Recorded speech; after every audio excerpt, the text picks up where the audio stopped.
we're doing when we do that, for me, it's to unhook myself from that loop between self-conscious and unconscious. And drop down into all that I am. And remember that that is what I am. And if I can engage with that, my body will follow. Wow. Yeah. And the body will follow because the body wants to heal.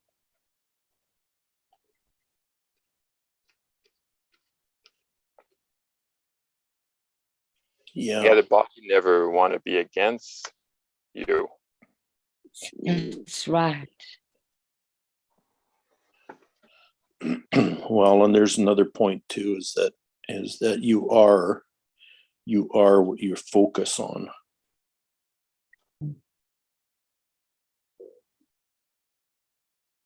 And so a discussion of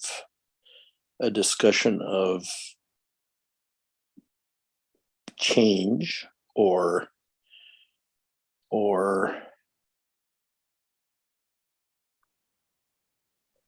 a behavior you don't like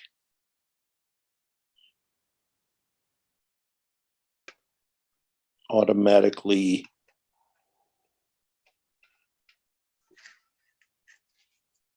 hampers your progress.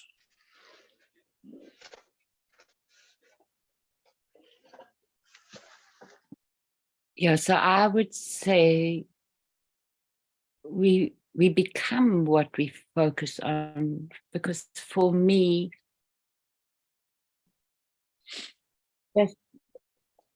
for me, it's important to ask myself, what are you? What are you? What are you really?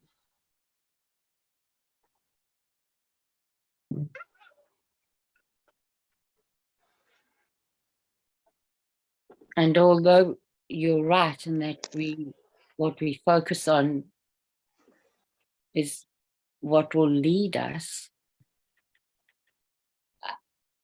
for me personally, the reality of what we are lies underneath that focus. We might never become aware of what we are. But if we have the opportunity and the support and the blessing to be in the world knowing that, it makes a massive difference. Whether we know it unconsciously in terms of just always having that trajectory inside of us, or whether we speak the language of it. It's not that important, I don't think. I've had to speak the language. I couldn't do it without speaking the language. But I've met many people that don't identify with the language, but I see what they recognize in themselves, and they just are.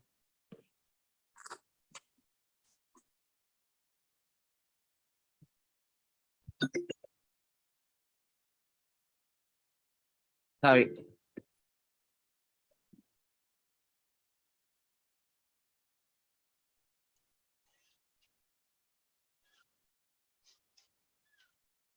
Tenacious choice. Well, that's why it's time to renegotiate the agreements. Well, that's great.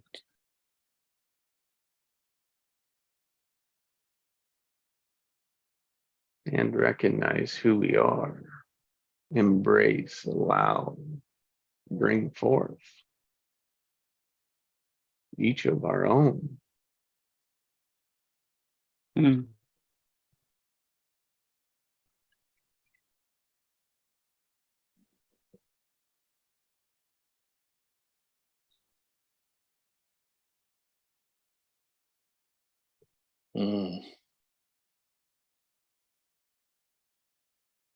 So Allison, when you go to that place Drop into the core of who you are.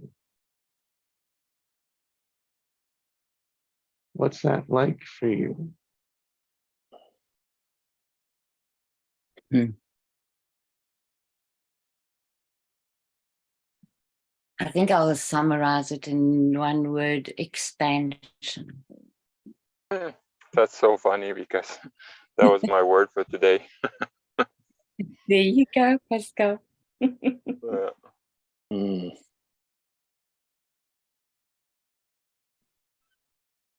And Lynn's word of boundless.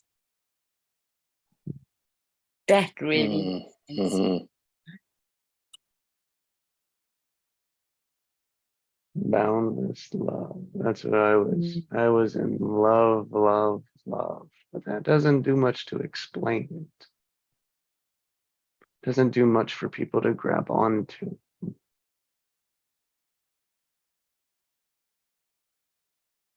And it's everything to grab onto. Yeah, it is. It really is.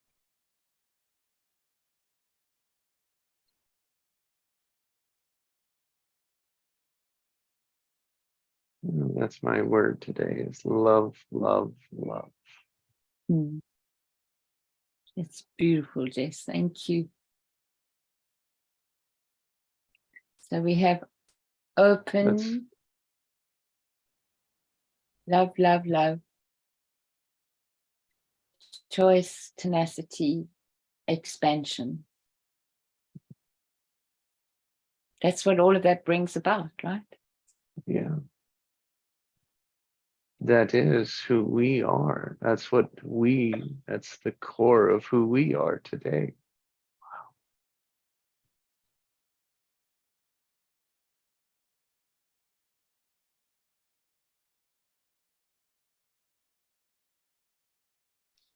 Yeah, I'm going with boundless for my word today too, because it came up yesterday as well. Nice. Yeah. Yeah. You can change it, Craig. It's all good. Can add. That's right. It was open and we got the order matters. No, that's yeah. how I was feeling. Yeah, order matters. That wasn't my word. Good. That's true. That's true. But I'll There you take them. go. I'll take them Oh, both, yeah. open and boundless at the same time. Yeah. It's a pretty good that's expansion. Pretty good both and. Yeah. Yeah. I'll take it. Sounds like you're ready to receive love. Mm-hmm. Love, love, love. I've got to go and look for that song. Where is Will? I miss Will. Mm-hmm.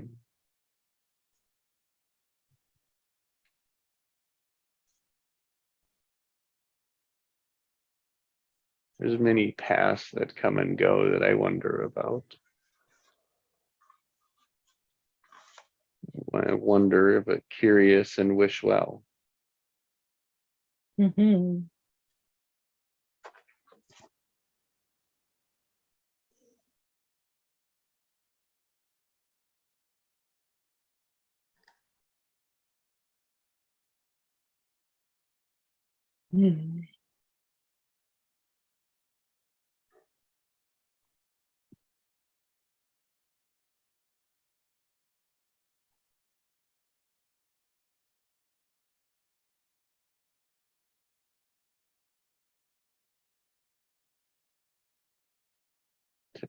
Tenacious choice expands.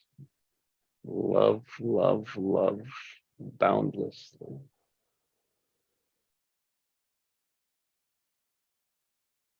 Boundlessly, boundless, tenacious choice.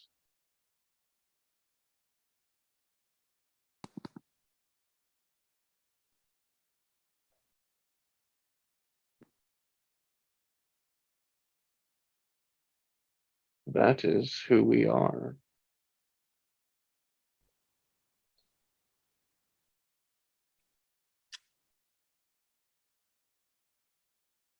It's what we're made of. It's what we're made of. That's what we're made of. Much better.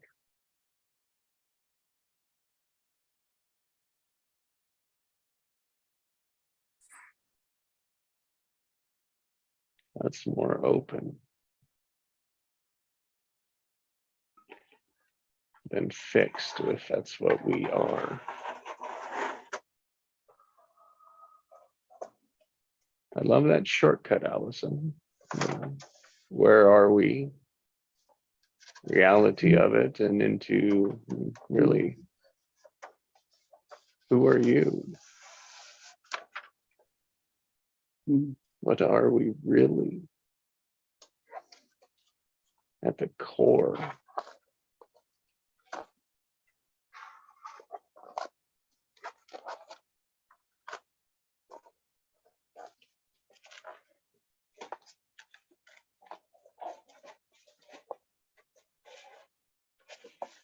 Interesting. I faced the vortex in all a different way this morning.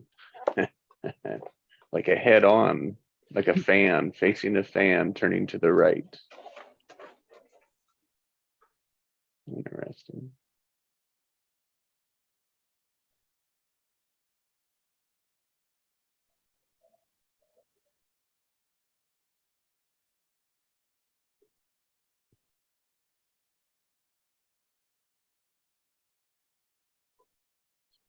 Why to the right? Yes. I don't know. It's just sort of the way it was going. Okay. I was just wondering. It seems every time I encounter it, it's going to the right. Okay. It's just the movement that I see.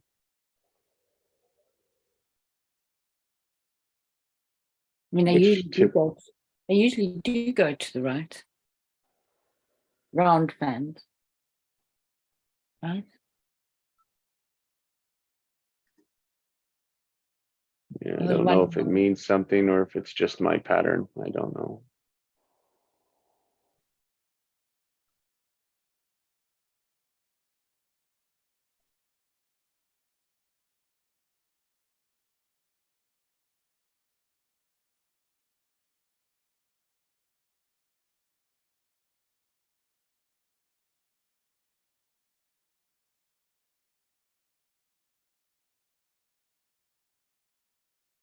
And I only saw a quarter of it. It was like a quarter of a fan blade, big fan blades that were standing in front of me.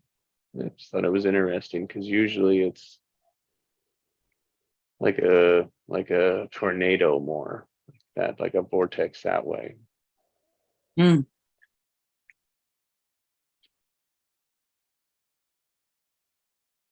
More layers. So it's like I could see through the layers rather than looking straight down on them. Or looking straight at one.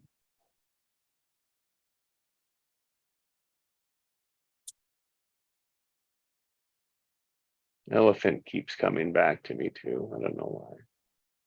Because I said I've got an elephant. I know. They are divine elephants. I mean, each creature is divine, but I'm very partial to elephants.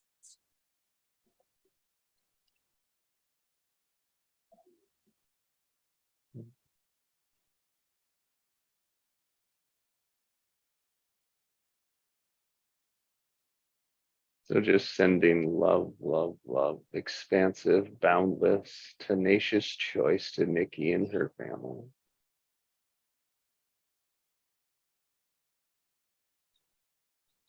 The truth of each of them. Hmm.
What are you getting in your space?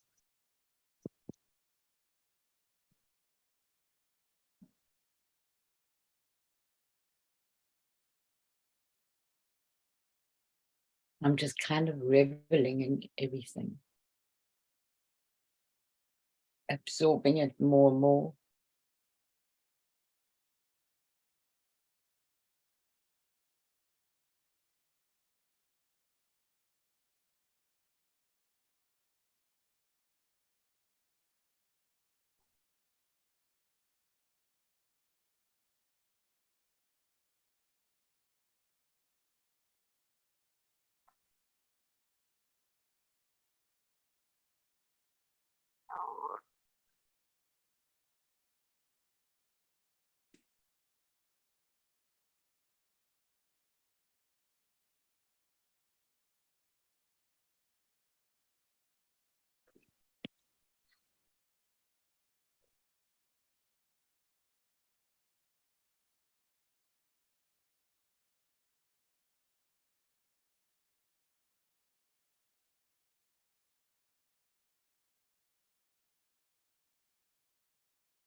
What's been your tenacious choice?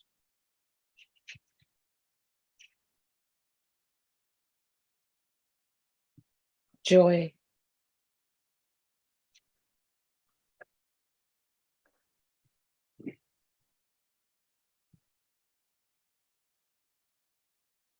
Appreciation, gratitude, innovation, Mhm.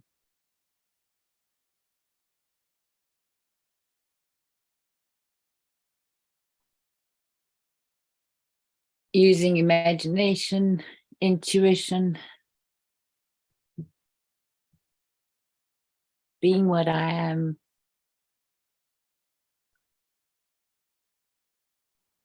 as opposed to who I am.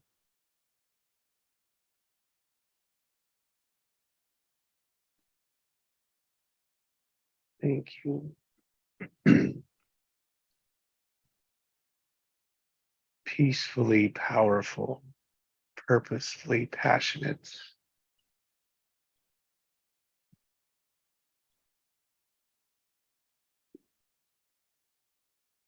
That's been at my core.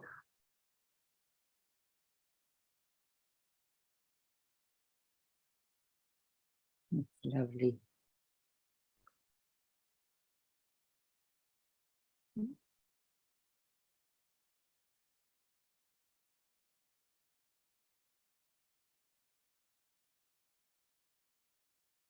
And we can live this every day. The choice, you know. Yeah.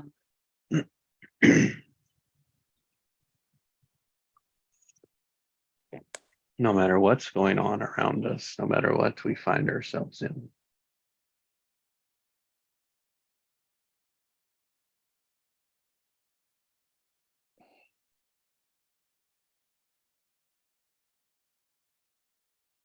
There's commitment and tenacity.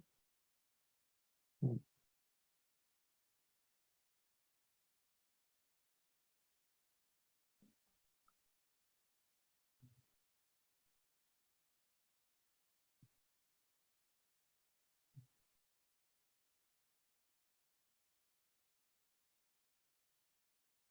know, which circles back into just choice.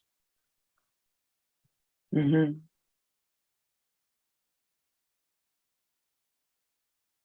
But you can choose something. I suppose if you're aware enough to keep on choosing it, then that builds into tenacity and commitment, right?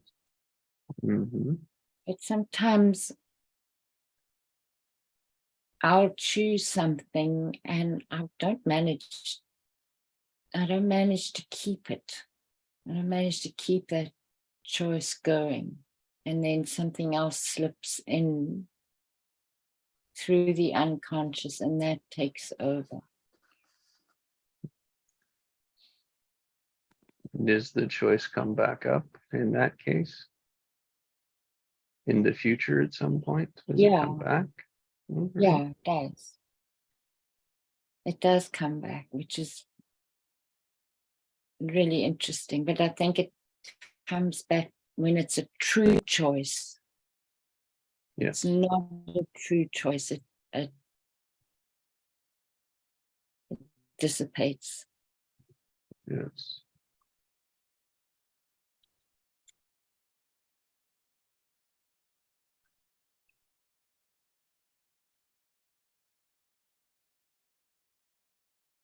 Or you didn't want it bad enough Mm-hmm. to see it through, which is fine. They're all steps of the journey. Mm. How else would we know what we want? No, the other way is to think we do.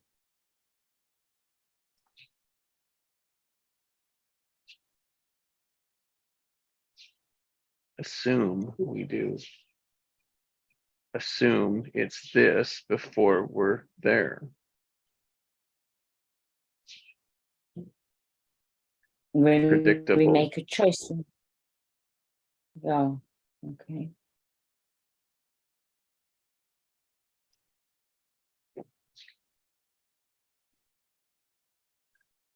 The choice is so we make a choice to experience.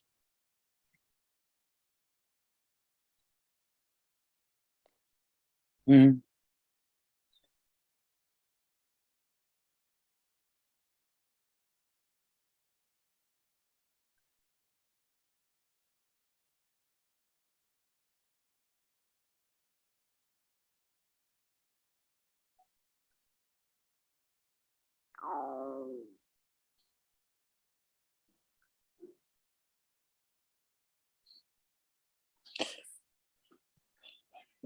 What comes up for me when you say this now about that it's experience, and you know, when things dissipate, can also be from, like you said, you live that choice for a while, and then you don't necessarily want it that much anymore. And then you change your choice.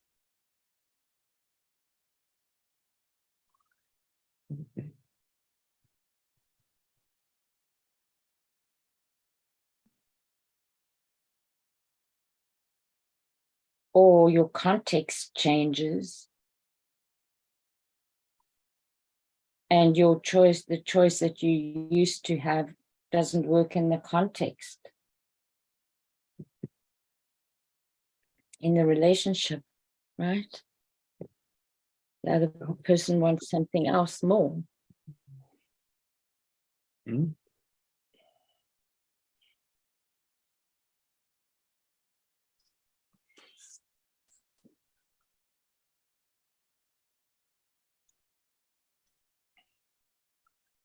And And then you come, you've got to, sorry, Jess. no, go, you were taking it. Oh, you were going right where I was. Well, then you have to, I don't know if this was where you were going, but then you have to like Craig said, you rewrite the contract for yourself in terms of how you are going to be.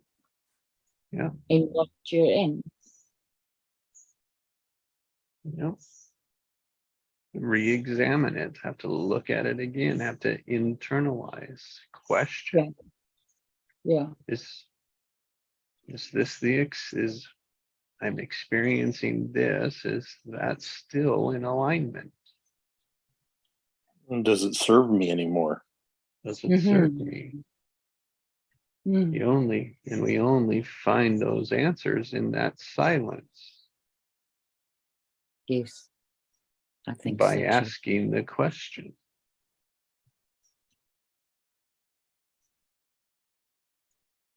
Until we get good at it, probably. Can change it on the fly. Mm-hmm.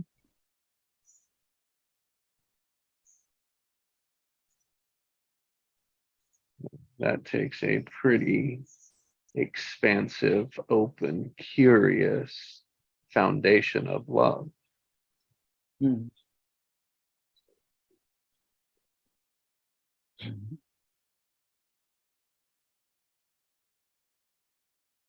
That is expanding.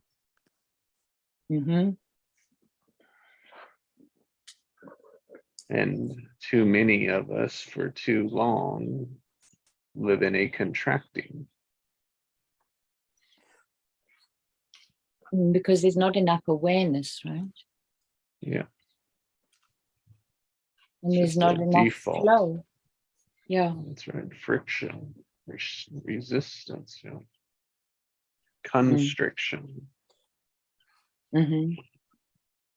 avoidance, not, but, or, no, can't, should. I love Ginny's coulda, shoulda, woulda club.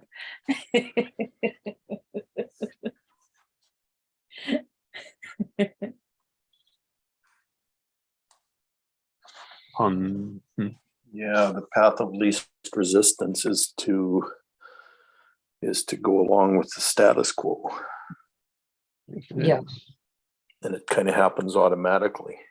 It sure does. So too many of us have agreed that we're getting that we're aging,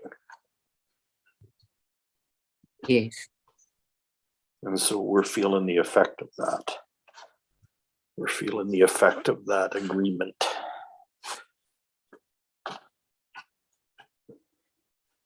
Until you decide you're not. Quite right, Craig.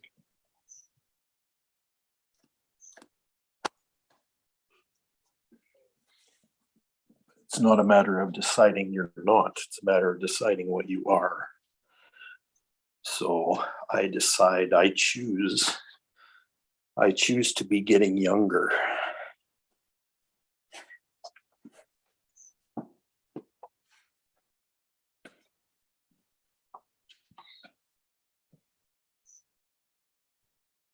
Yeah, Great start. That's a true choice. Yeah, that's a true choice because it focuses on the end effect. The end effect actually being younger. Wow, this is interesting how this is. Yeah, it's interesting how this is coming to light now. The question is, inside of that frame, what is it you want to experience? Yeah, but it's also framing the choice around cause and effect. Mm-hmm. And that's the same thing, just in a different light, I thought. Yeah. Because the experience is to feel younger. No, the experience is to be younger. Sure. What is being? But you can feel into it. Feeling into it gives it an anchor.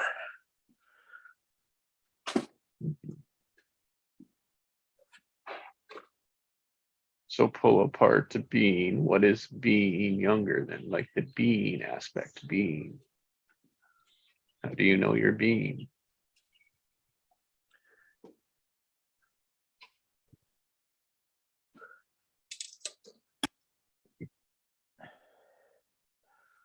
Because it's an effect that you've chosen.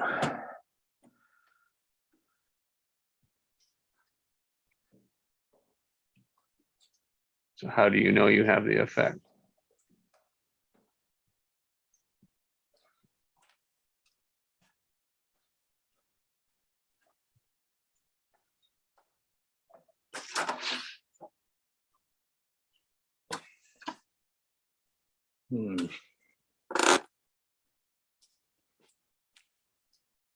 Our unconscious answer is when we get there. Yeah, but it's not.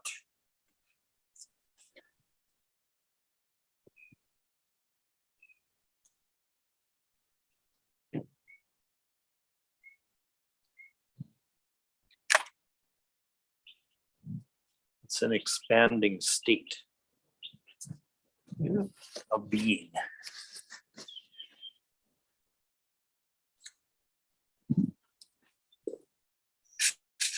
Good. Just pointing out the. That's why it's important that the end effect be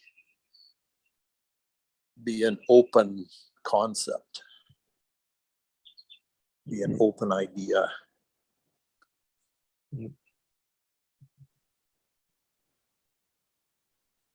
With a hint of infinity in it. Mm-hmm. And believable for the tenacity.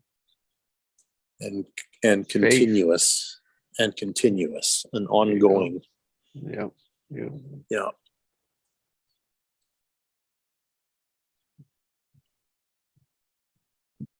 Hmm. So those are all the reasons why the choice is to become younger.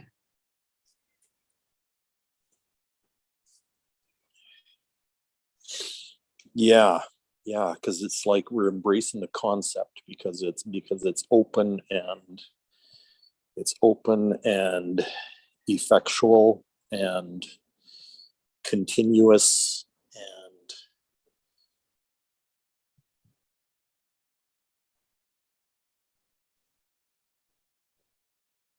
Healing, as we talked about it earlier, healing. The body wants to heal.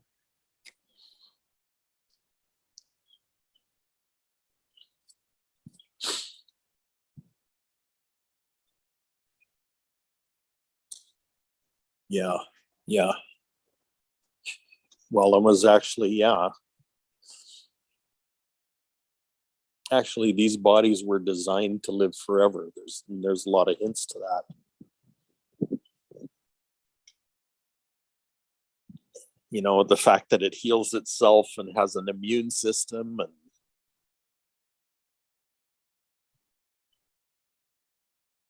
We just may not be there yet. well, we haven't realized it because we haven't made the choice to get younger. Mhm. Instead, we're in agreement that we're getting older Mhm. and whatever that looks like. So back to the loop again, back into the starting position again, back into the loop. Yeah. Completed the loop. I got cut out. My internet must have cut me out. Right at 6.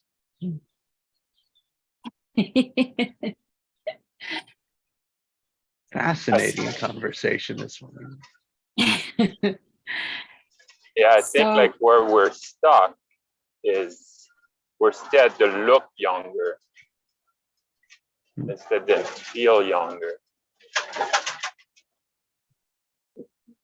Yeah, that's a little bit of, But most people wants to look younger. You know, like if you go like Botox and any of these surgery, they always want to look younger. But when your consciousness is at a level of feeling, then you want to feel younger, and you care less about the look.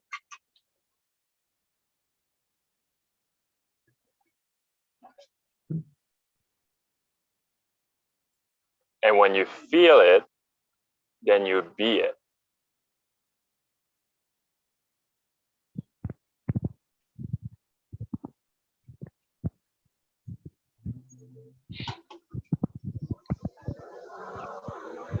because the body will follow.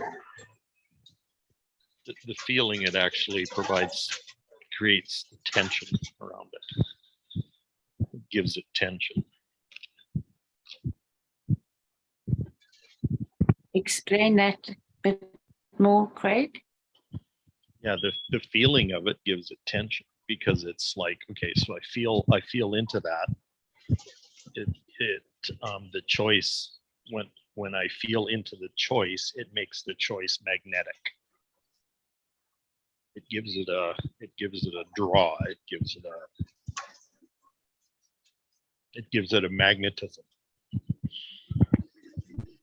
Gets a pull. Yeah.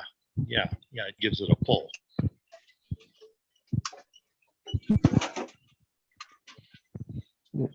All of them have pulls. It's just which way is it pulling you?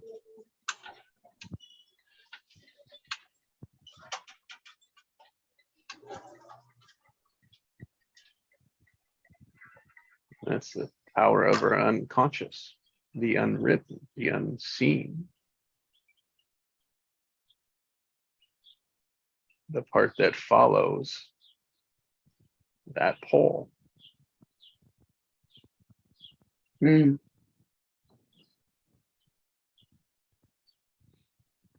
Until they all follow it. Mhm. Yeah, so it's like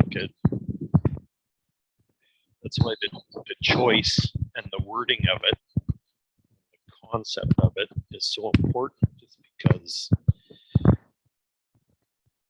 because you wanna create kind of pull that is correct.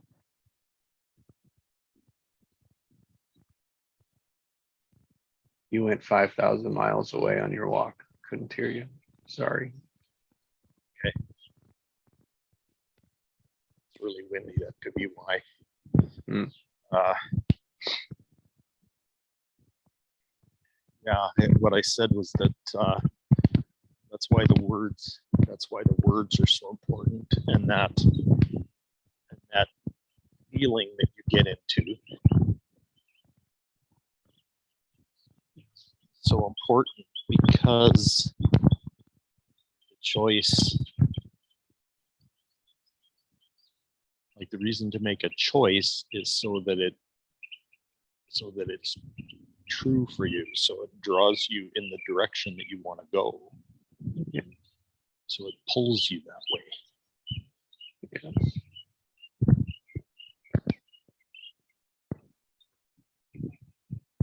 And in that, it's like it's always happening. Yeah. Like it's always structured that way. It's just that's where the awareness of our focus matters. Mm. It's always pulling us somewhere. Yeah. All that energy's got to go somewhere.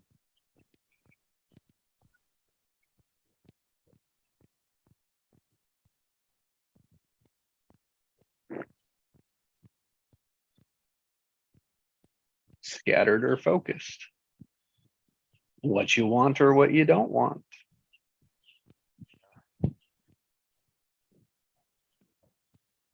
And then there's what you actually want, what you truly want.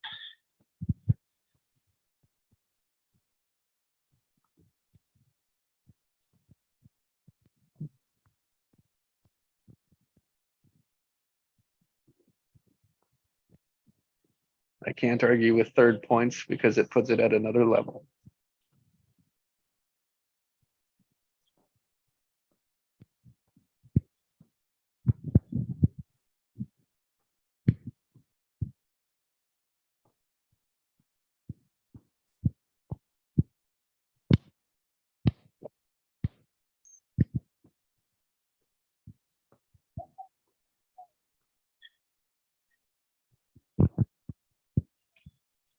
That's why it's important to have an expansive choice, a boundless choice. And to understand what we are capable of.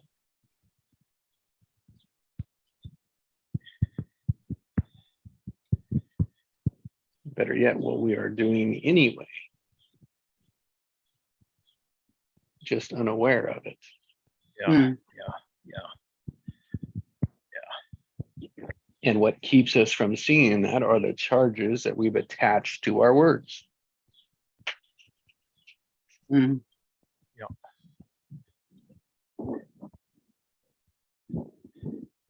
Said another way, the patterns that are there.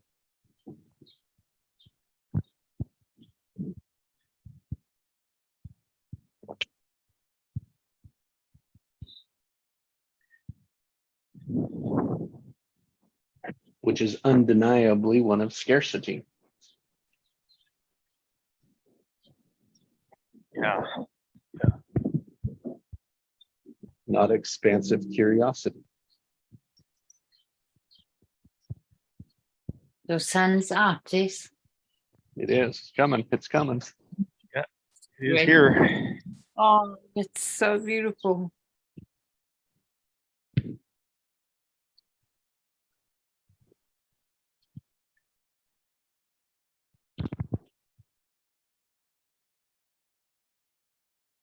The new tree we planted.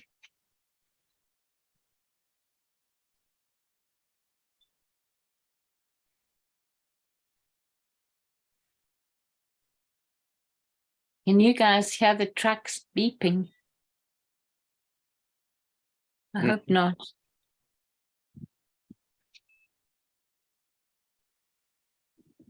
No.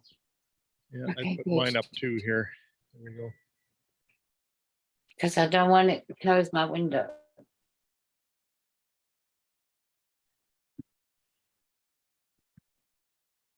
Palm trees and cactuses living together.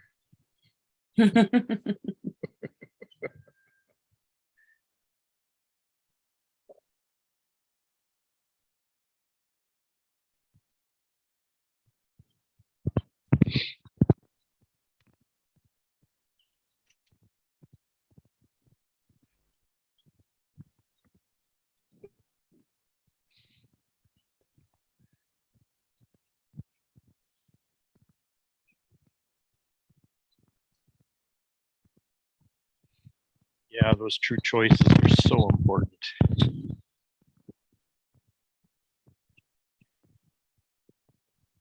They sure are.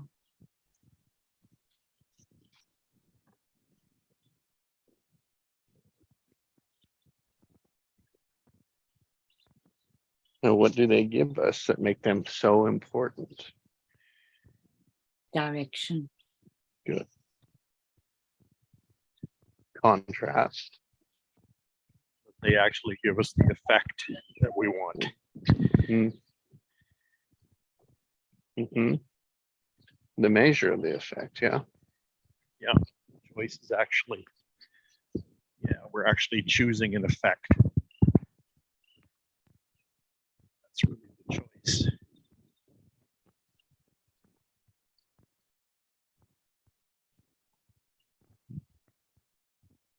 You want an effect that's inherent in like inherently limited, or do you want one that's boundless? Mm.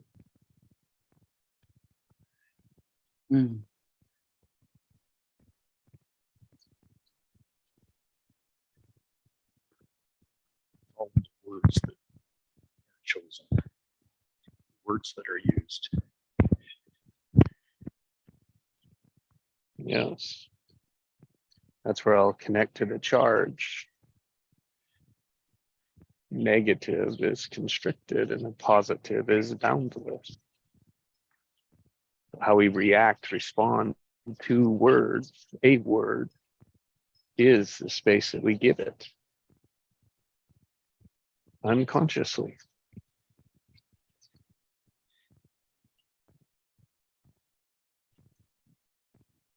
Such as asking someone, oh, can you feel younger? I don't know if that's the right order of the words. And it would depend on any individual of where they were. What would a child say? What a dumb question. Right.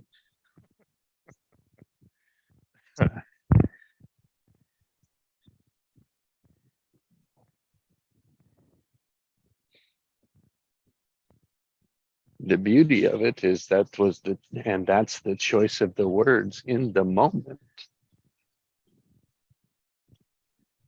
And only afterwards do we experience and say, oh, did that cause, was that the effect I was looking for? That I wanted. Yeah. When you use a word like growth, there tends to be an assumption behind that of bigger.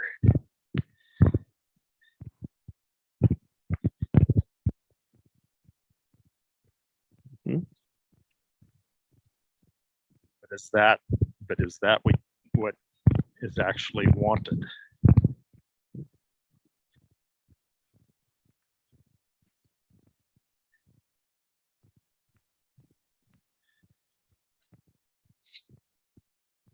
And that's every individual has their own, and we call, then they come, it all comes together at a higher level we call community and collective conscious.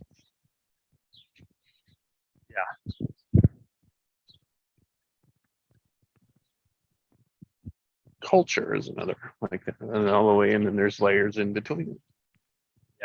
Yeah.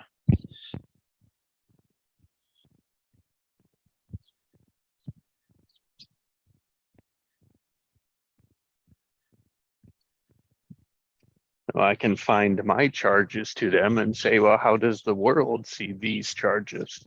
How does the world see this?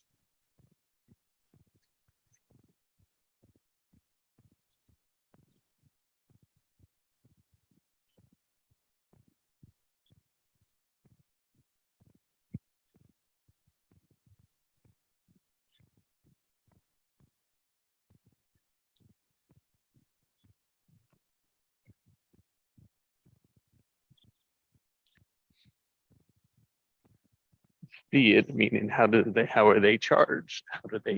How does it trigger them? How are they responded to it?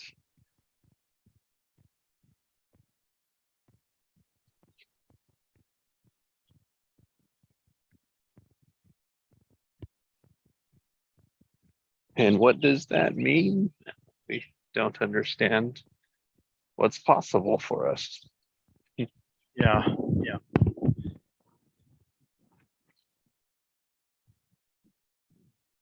Or frustration, stress, worry, we can't get what we want.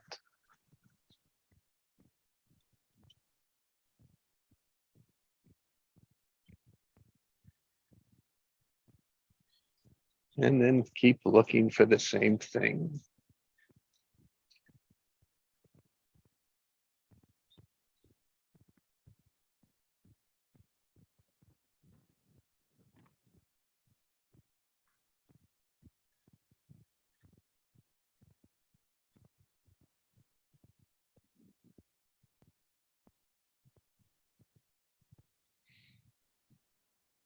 Because my experience, I'm speaking with the world's point of view, my experience, I know what I know what I want.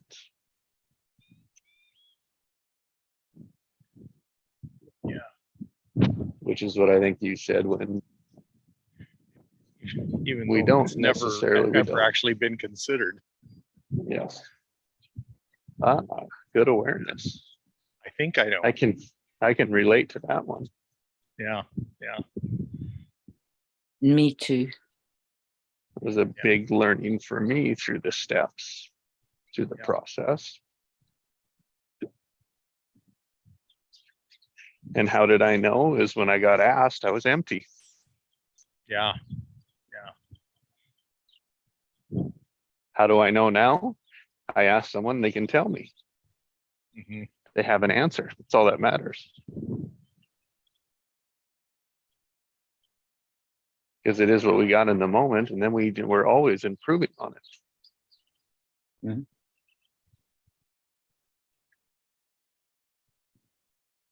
I think that comes to the point. Go ahead. Sorry, Jason, I was just expanding on what you were saying. I remember once you said something to me and I looked at you and I said, I have got no words. And you said, oh, new experience. And it was so interesting for me. Because I've never thought of it like that, you know. I just kind of, oh, this was my pattern. If I had no words, then it was, well, you don't know what you're doing, right? Mm-hmm. So it was that critical inner voice. I didn't realize that. Yeah. Script that just kept playing. Mm-hmm. The familiar script that we're comfortable with. Mm. Especially when we're being pressured. We're being in uncomfortable situations. Those are the hardest ones to see it. And those Yeah. are the ones that we need to see. Exactly. That's when we need it most, right? Yes, yes. Yeah. They're the most crucial ones. But it's, I mean, if I think about this pattern that happens for me, I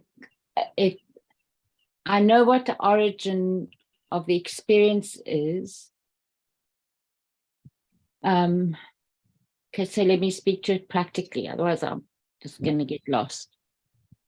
So I know that because of the medications that I take, which I take because it is an understanding and an experience when I've tried to go off them, that my body rejects the organ. So I take the medications, and then because of the medications, over time, there's another imbalance that's now happening in the body. So now I managed for a time to go without those medications, and then it got to the point where, no, you can't do this anymore, because now this is too confronting, too dangerous for the body. So then I have to add another pile of medications, and then they're all the interactions.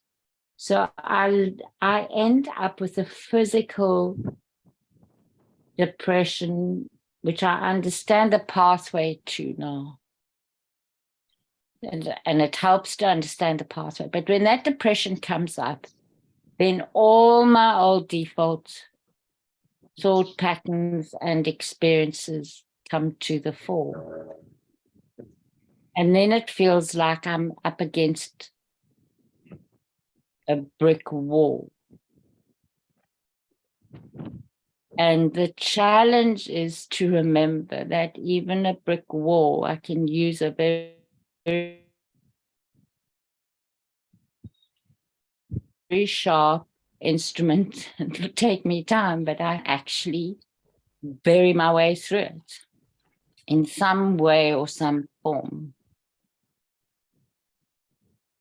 And that's all I need to remember. I don't have to attribute anything else to anything else. If I just sit with that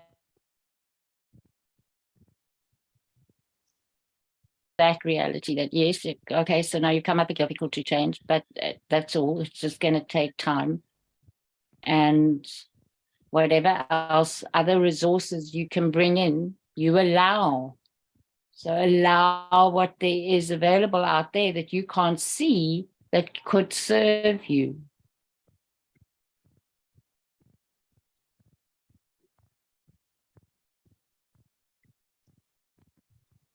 And I do believe that I have to get to that point again of not focusing on not wanting the body's demise.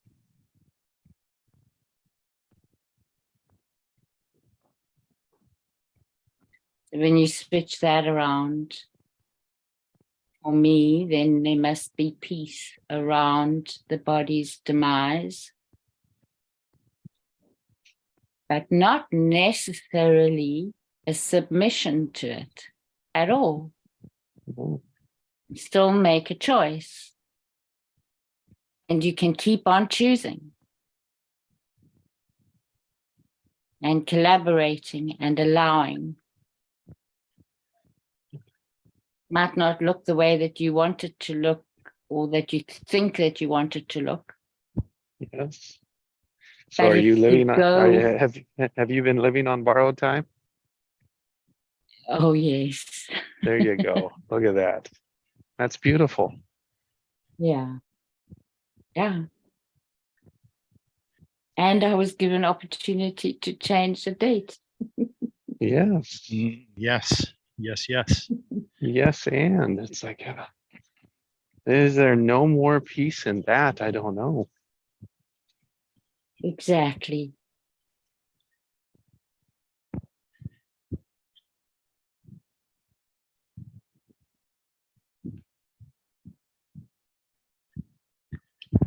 I think our body is our biggest frontier, right? Yeah, I do too. Yeah, it's largely misunderstood. Mm. For sure. And who knows if this is the last time we go through it, or if it was the first time. Exactly.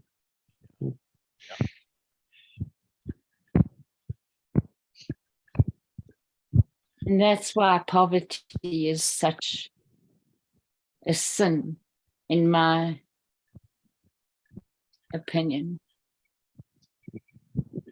And I don't use that word very often at all. I hardly ever use that word. Sin word. Yeah. Yeah. I hardly ever use it. But that's how I feel about poverty.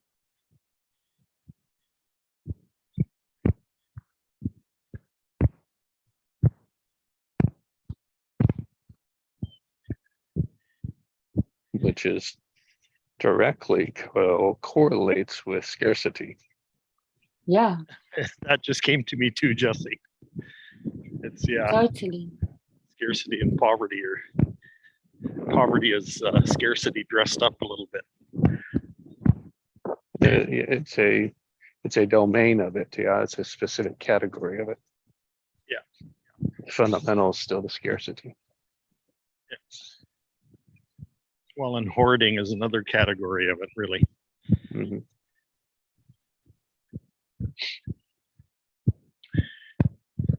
Different spectrums of it. Yeah. Yeah. Degrees, pendulums.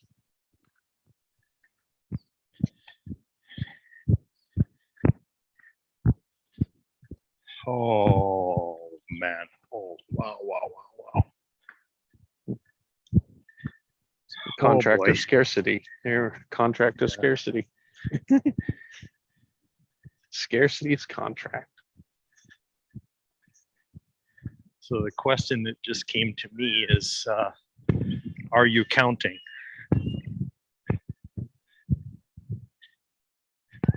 Yeah. If you're counting, there's and measuring, that's a scarcity mentality. Because abundance can't be measured. Can't be.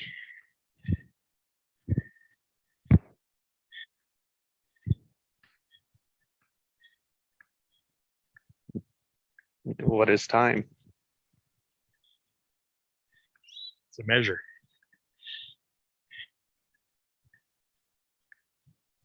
What is old? Mm. That's a measure too. Yeah. What is healthy? Also a measure. Mhm.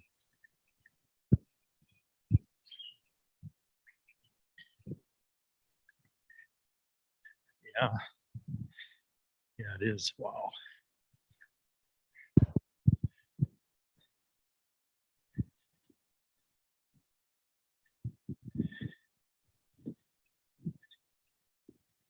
What are charges? They're also a measure. They're measured So, too. yeah, I'm thinking about the in an interview there was a guy was talking about AI, and he was talking about helping his sons hold baby chicks. Yeah. He had to say to them, not too tight, not too loose.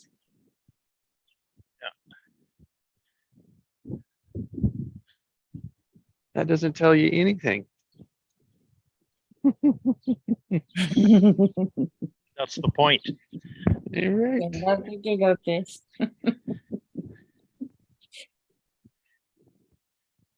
See, in a world that needs to know, that is ridiculous. Mm. Why do we measure? So we know. Yes. You think. So that Yeah, we think we know. Yeah, but it gives you your next step, Craig. Right? Well, As long as you don't grasp onto it and make it solid. The point is to notice the default in the measure. The automatic, is it flowing or is it resisting? yeah. Yeah. The thing is, all four dimensions are measures. The first three is length, width, height, and the fourth is time. They're all measures. Mm-hmm. So it is so inherent in our background.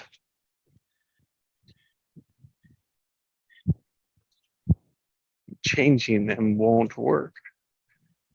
Being aware of them does. Yes. Aware of the space. Yeah. Yeah. And that's They're unchangeable.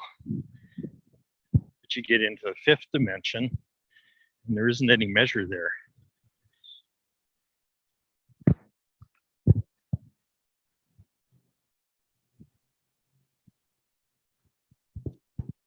They include the bottom ones though. yes. It They're not separate. transcends the bottom ones. They're included in it, you bet, to get there. Yeah. Just getting to the fifth is a measure. We can't get away from it. That's the point. Our language can't get away from it. Yeah. That's why all this is nonverbal.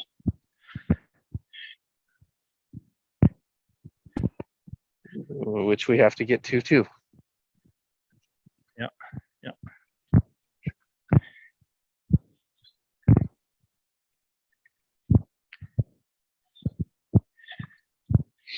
But I put to you that we're already there. We're already there.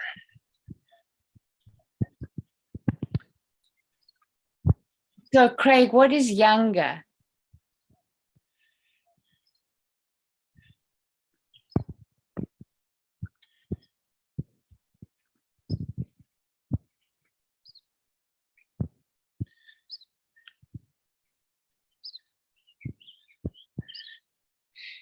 Younger is a time warp.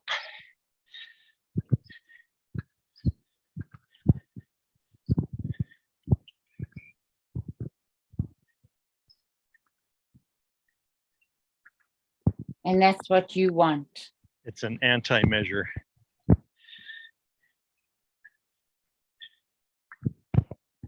It's an anti-measure. How come? Yep. Because that's what it is. Because it's like I refuse to measure older.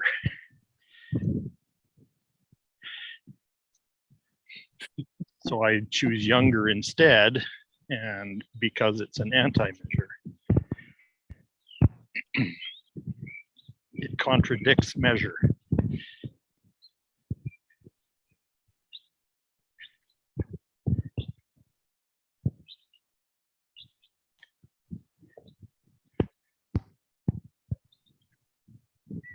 You sure about that?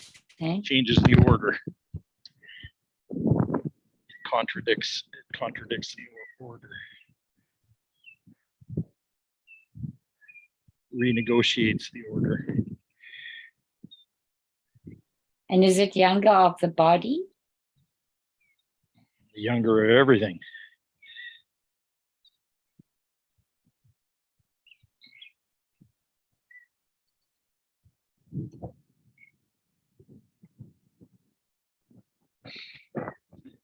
It's like the concept of being an old soul.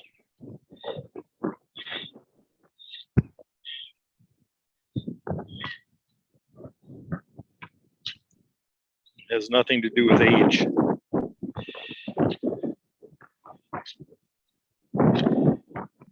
So I find it interesting that you use the word younger then. Yeah.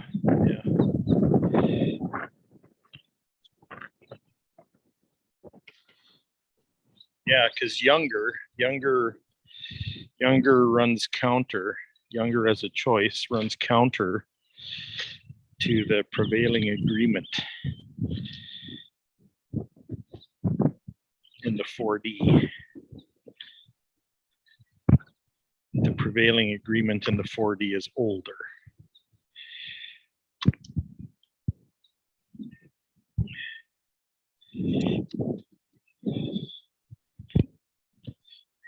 There it is again. It's just to be aware of the contract, aware of the words, the contracts you've put in that aren't aligned with where you want to be.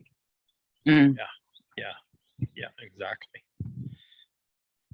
However, you need to change the habit, the pattern to use the words. It's fine.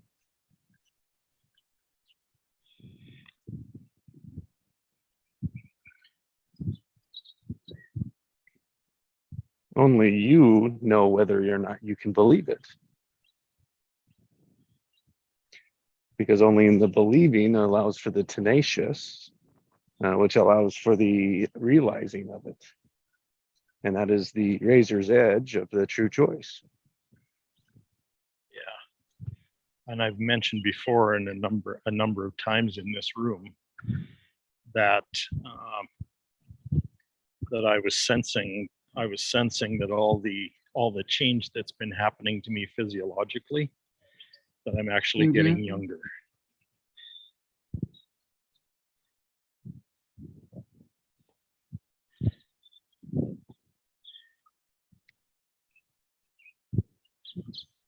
Sounds to me like a good thing. Mm-hmm.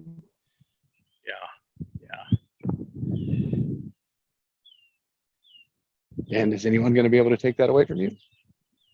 Nope. There, that's all that matters. Ooh, that's a really good one, Jesse. That's a good question.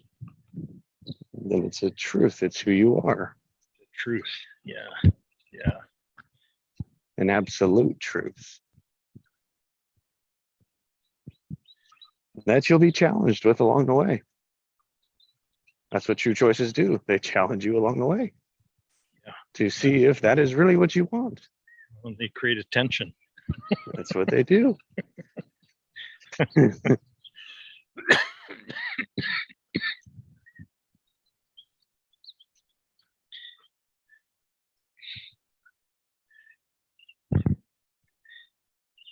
Yeah, that true choice of living the desires of my heart has blossomed into something that I never would have imagined. Yes, that is the beauty. That's all that matters in them.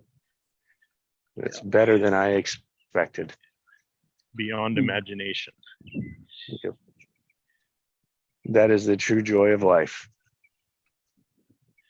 Yes. It's the true joy of choice. Life is a choice.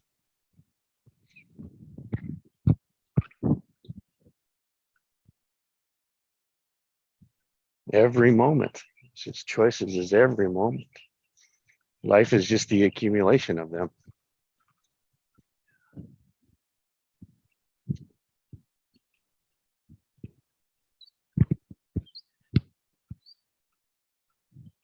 Zoomed in, zoomed out. That's all it is. Same thing.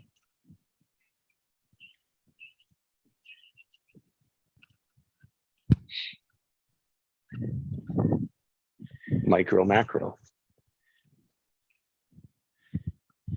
Yeah, so when God says to the nation of Israel, I think this is in the end of the last few chapters of Deuteronomy, he says, choose life. Mm. How do I know? Like it has to be a conscious choice. Otherwise you end up getting death, sort of thing. That's the implication around the story.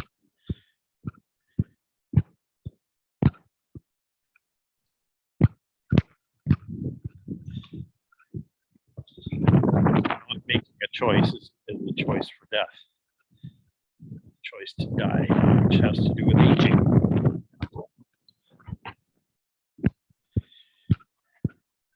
Good. Or it could be never living. Could be that too.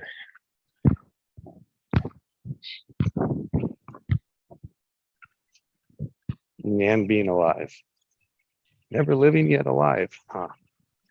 That's a metaphor. Can you repeat that, Jesse, please? Never living but alive. Alive and never living. Yeah. Oh, yes. That's it's a metaphor, right? Jesus used to. You guys are just a bunch of dead people walking around.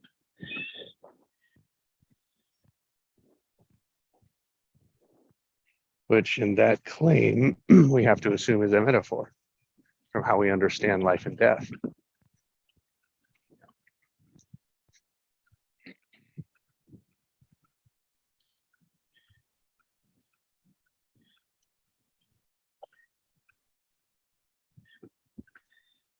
And what's beautiful is any story, I can change it to be either one of them. Yeah, exactly. That's why religion works.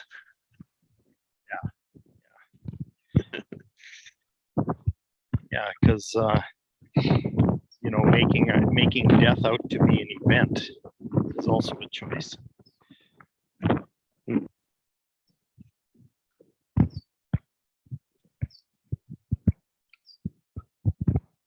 Because when it's an event, then you don't realize that you're dying every day.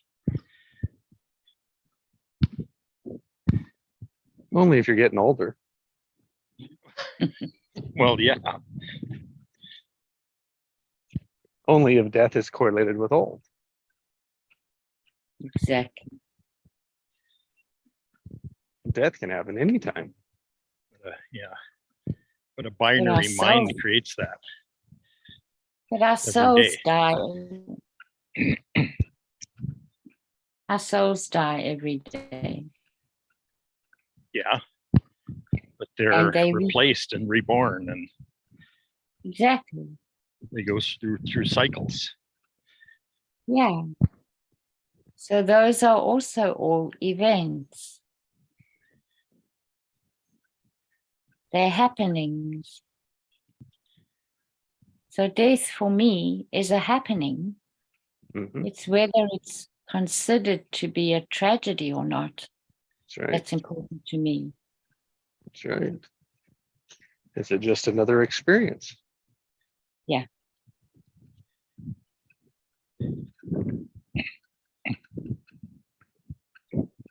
And probably how that one happens, well, probably has causes for what happens afterwards. I could only assume. I would agree. I mean, for a child to lose a parent is an event. To lose a parent physically is a big event. How everybody around the child reacts to that event will determine and shape a lot of what the child internalizes with that. That's a good word. Internalizes. Mm-hmm. That's a rich word.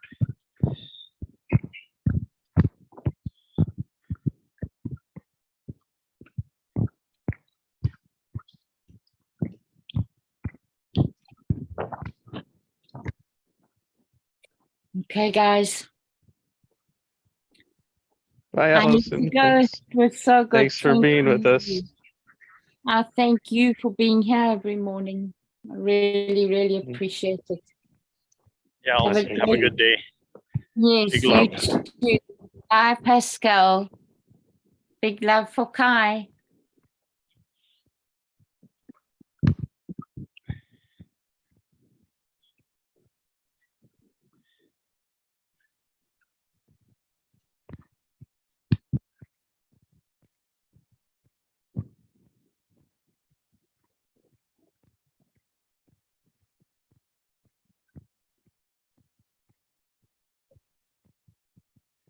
Wow, what a deep dive into choices this morning. Yeah, yeah, it's very. I was just going to say it's very interesting where that one went today.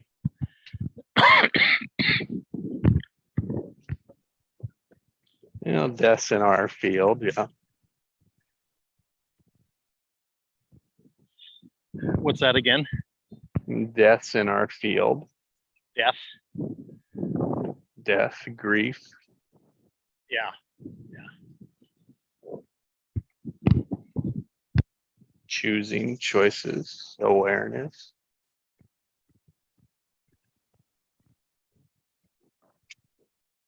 Tenacious, boundless, tenacious choices that expand love, love, love.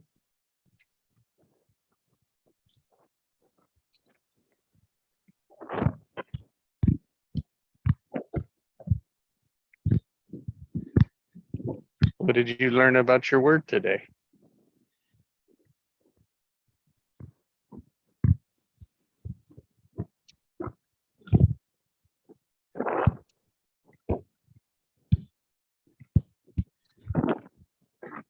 Experience or I wherever. can't remember what my word was. Boundless. Oh, let's there.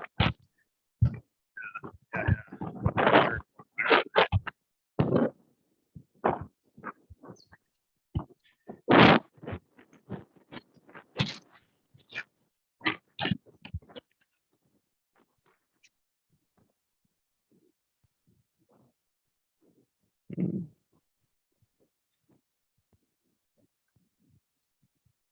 Stay in that.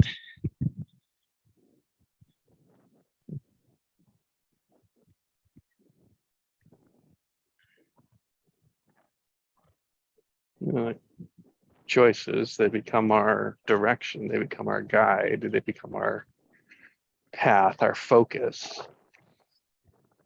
And it just replaces what was there.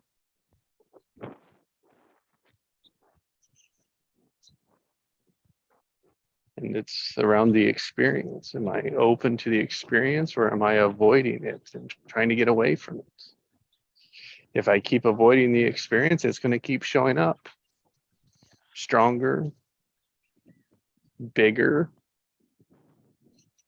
same lesson, just at a different time. It's resisting progress.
So did you experience younger,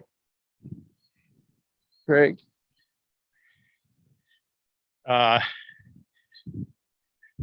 Yeah, until I try to measure it. Oh, well, that's an automatic, isn't it? Well, it seems like it, but that's a choice too. That's right. whether to measure it or try to measure it even.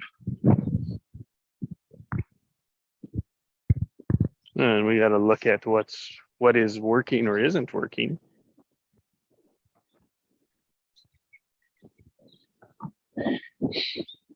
That's a measurement too. I don't think we get away from it. Oh. Let's put it this way. Until it's patterned in, until it's already a pattern, and then it's an unaware. That's what we're wanting to replace them with. Yeah.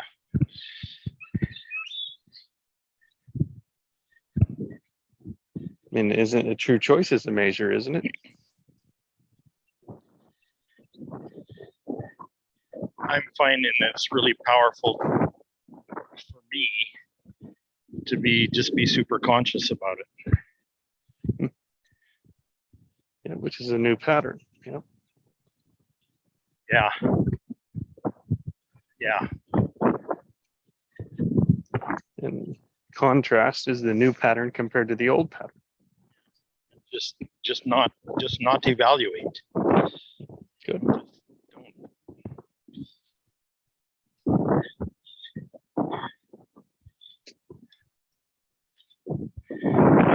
Trust it.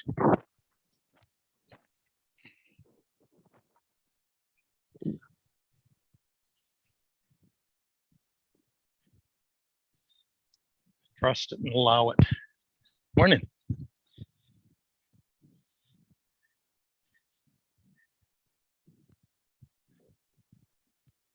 That sounds like boundless. Yeah, it does, doesn't it?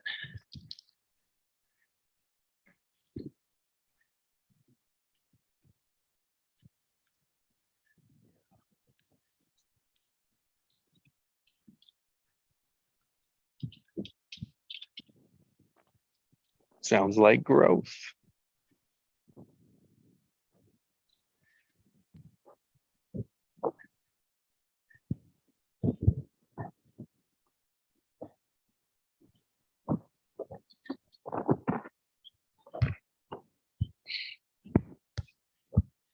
Younger is growth too.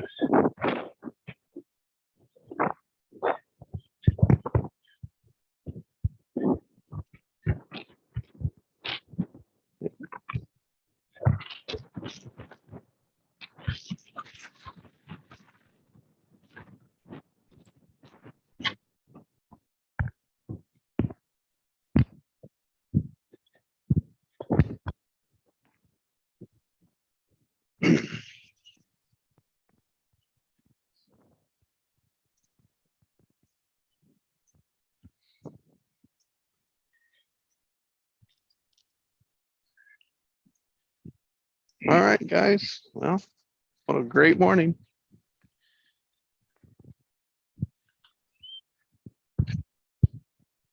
Great walking with you, Craig. Yeah, thank you. Great walking with you too. I don't know if you've been walking. I am. Oh, good. That's even better. Yep. Great being on vacation with Pascal. Yes. Yeah, no, it's good. Yeah. It's good. Yeah. Love to be back. Yeah. What an interesting conversation. Yeah. Yeah. In terms of death and stuff, and then I almost feel like death, the way we perceive it,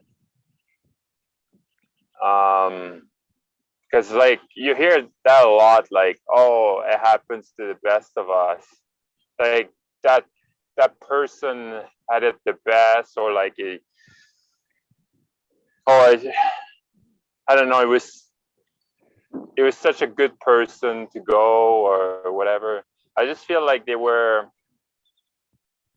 had a bigger call to go somewhere else, so that's why they go. Their mission was done here, so they got bigger plans. So I don't know, it's just really Or interesting. maybe they want another kick at the can. Yeah. Yeah, they left us too early, stuff like that, right? Yeah, it's all part of the contract. Isn't it? I find it ironic is that when they're gone, we give them all their praise one time, and then we're done with it. Yeah. Yeah, exactly. Dedicate a news article to a guy that died. That was such a big inspiration to the world. It's like, oh, why didn't we do that when he was living? Exactly. Exactly.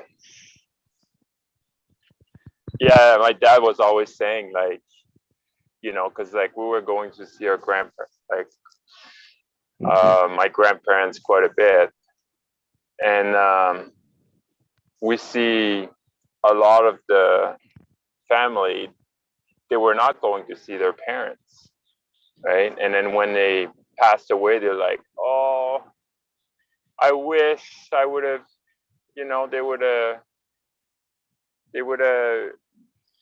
like stay here longer and this and that, and like regrets, right? Regrets. And it's like, yeah, if you want to do something with them, it's time, you know? Yeah.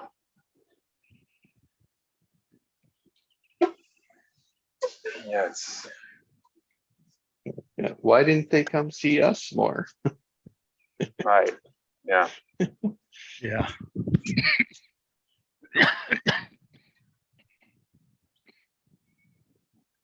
Yeah. I mean, part of it's like the coping and avoiding mechanism. Don't have to think about it. It means it's not going to happen. Mhm.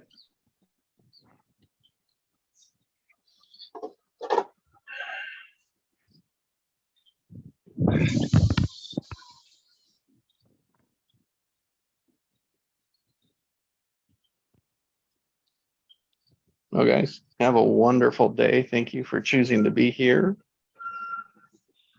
So much better than being Yeah. alone. Thanks for hosting it. Like clockwork. My pleasure. I love it. Yeah, well, I'll be there tomorrow. Yeah. God we're willing, almost- yeah. We're almost at half a year here, aren't we? Pretty close. It's pretty close. Coming up on it. Yep. That's amazing. Who would have Yeah, thought that? May 7th. Somewhere around there. I watched the first one yesterday again. Oh yeah. Interesting. Did you see a growth? Oh yeah. Oh yeah. Like, what was your perception, or what do you think of the first one versus right now? How did it change? There were places where it changed and places that it hadn't changed. Yeah. Yeah. That's interesting. Yeah. So I'd say where did it change is I was paying attention to my changes. Where did I change? And where's more patience, more of a role of equal, more of a role of genius, more of a yes and position. Yeah, that's what I noticed in myself. More of a Which is exactly what I acceptance. spoke. Yeah. Yeah, I found for me, like, it's really acceptance. Mm-hmm. You know, I accept the way I am. I accept that I made a mistake in my life. I accept it all. The good, the bad, the ugly. What we call failure. just an opportunity for growth. Mm-hmm. Yeah. Yeah, no Just idea a what it would measurement. look like. That's right. Just Just a measurement. no idea what it would turn into. That it did. It actually turned into an everyday event. And wasn't the invention at the time, and I can see like my coaching, like how I wanted to coach, wanted to have the answer, wanted to guide and help, and like my roughness, my hardness, my pushing of it. I could just see all of those things. Yeah, Mm. yeah, interesting.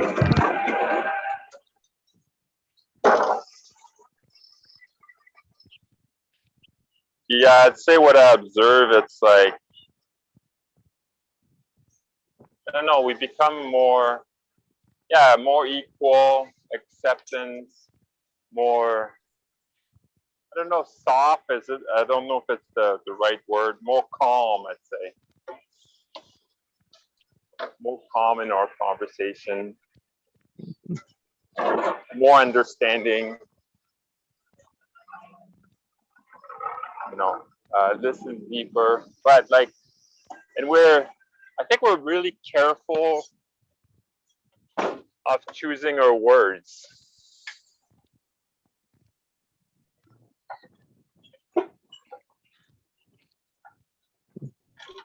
And we're really good at growing each other, because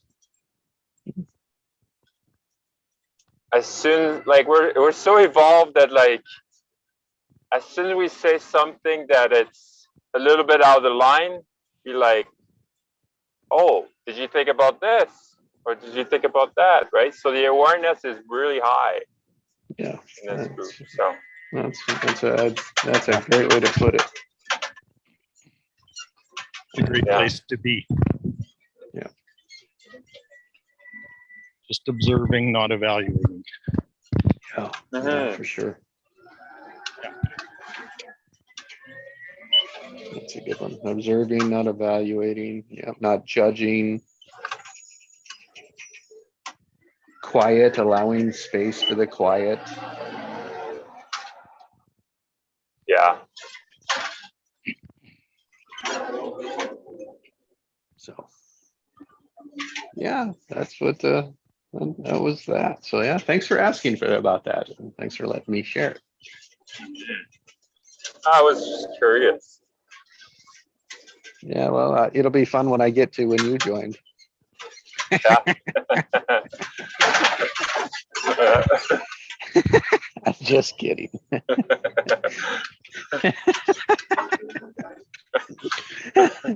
I already remember. I'm just kidding. Yeah. Not really. I mean, Craig was there on the first one, so that's fun. Yeah. Yeah, I know exactly. Like, I joined probably, I don't know. It was probably like about 30 days in, maybe. Yeah, somewhere around in that. Something there. Yeah. In December sometime. Yeah. Yeah. Because I was looking for it. Yeah. All right, guys. Well, Go. thank you. Have a wonderful day. Yeah, you as well. I will. Thanks. Take care, Thank you, guys. Jesse. Big love. Thanks, Craig. Big love, Pascal. Yeah, Thanks, Pascal. love to you too. Bye, guys. Okay, bye.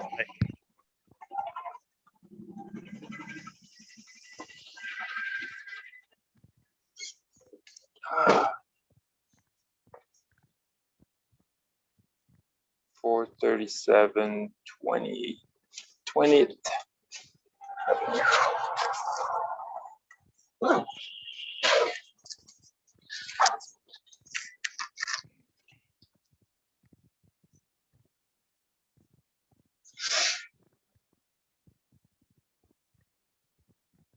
I'm the host. Oh, he's leaving us on. I guess so. Just left. That's it. That's interesting. Yeah, he switched me as a host, I think. That is interesting. Well, he's done that before a few times. Yeah. Well, sometime we asked him, right? Yeah. Remember one day we stayed on. I think it was a Saturday, and Yeah, we were it on was for a another Saturday. 3.5 hours or something like Oh that. yeah. It was a long time. It was a fun time. Fun time. So what are you up to now? What do you mean? Like, what are you studying things, or like? Because I see you post a lot of stuff on. Yeah. No, You I'm watch. not really studying anything. I'm just I'm just using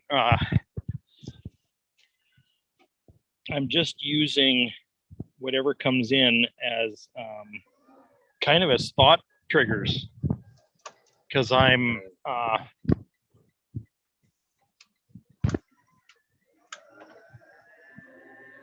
don't know how much you know about me, but I've been in publishing for over 50 years. Okay. And for me, a lot of that is about writing, but it's also what kind of got me into publishing in the first place was photography. And my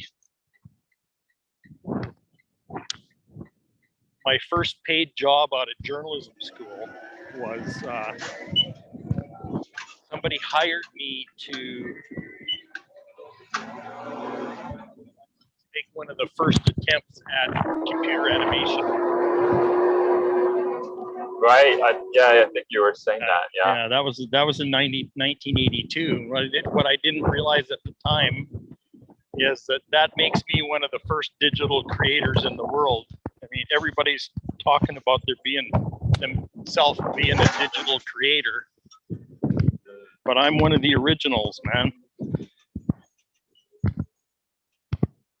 That was over 40 years ago. Yeah, exactly. And so a lot of that trend setting and inventing trends shows up in my life story over and over and over again, right? Mm-hmm. So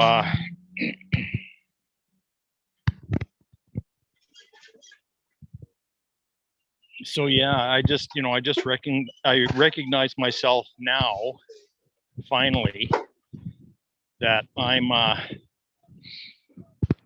leader that basically initiates the brand new paradigms that are emerging. Like, I'm a front runner in that massive global, not just the awakening, but the massive global transformation into the new world, into all that's new. And so yeah, and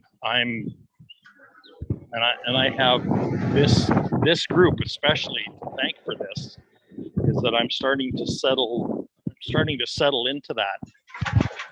into the truth of that, and I'm gaining confidence around actually being a role model for that, actually being that person.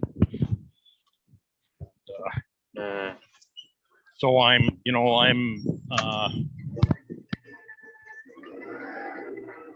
doing a lot of writing, and it's time to write my first book. Yeah. Because what's weird is I've written pretty much everything else there is to write. Like, I've written poetry and technical manuals and screenplays and news. Oh yeah. And research papers and all kinds of, like, everything there is to write I've written, except a nonfiction book. So I've been kind of saving up for that one for now, and I'm starting to feel like it's time. Cool. Well, I'm gonna read it. Yeah, well, you're gonna get a signed copy, my friend, because you're a huge part of it. Well, that's good. Already. Yeah. Yeah. So is it about like I watched a video you put like on TED Talk, I think. It was multi-potential light. Yeah. That was really interesting video. Yeah. Yeah. Well, when I was young, there weren't very many of us around. Mm. When I was young, I was one in a million, let's say. But today there's there's thousands of them. I keep running into them all over the place. Right. And so I'm a leader for those people too.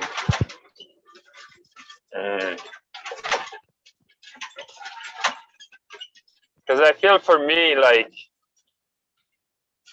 I love a lot of things, but I don't love them fully. Oh yeah. Yep. Right. But like I'm not very like, I don't know.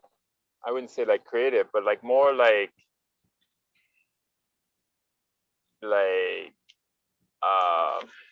someone that would run a big company or stuff like that. Yeah. I don't have that drive in me, and I don't feel the need, Yeah. You don't have that interest or that. Yeah. You don't feel a pull toward that. No. Yeah. Yep. No. I guess we're still live. Do you want me to stop focus maybe?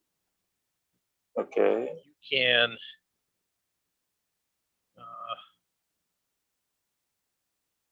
Meeting 7. I don't know what that is. Did you turn off the? Okay, you're still on It live. just says though. live, yeah. How Do you want to keep recording this conversation? It's up to you. It's up to you. Yeah, I'm okay with it, but I'm just saying, because you're the host, you have control over when it ends. Right. Yeah. So I was going to say, yeah, it's interesting when I kind of knew this all along, but I realized it when I was, let me see, I was 17 when I started university. I went to University of Alberta, and I got admitted as an honors physics student, which meant that I was in special calculus classes, and I was in a special physics class that had a lab with it, and yeah, there was a bunch of special classes that I was in, and you basically had to be an honor student in order to even be admitted in there. But anyways, about 2 months in, about halfway through the first semester, I just realized that my heart wasn't in it. That my heart wasn't there. It was kind of like, I'm already done with this. Like, and it wasn't that I lost interest. It was that I realized my heart wasn't in it.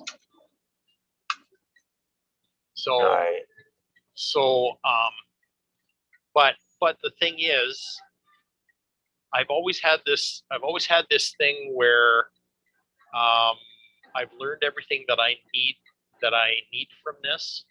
Like I've taken everything from it that I would need, and And so it's time to just leave this. And it's not about quitting it, and it's not about losing interest. It's about knowing when I'm done with this topic. And what I've discovered is that has a lot to do with future memory. It has a lot to do with energetic memory and knowing what you're going to need in the future. So I keep recognizing over and over the things that I'm going to need later.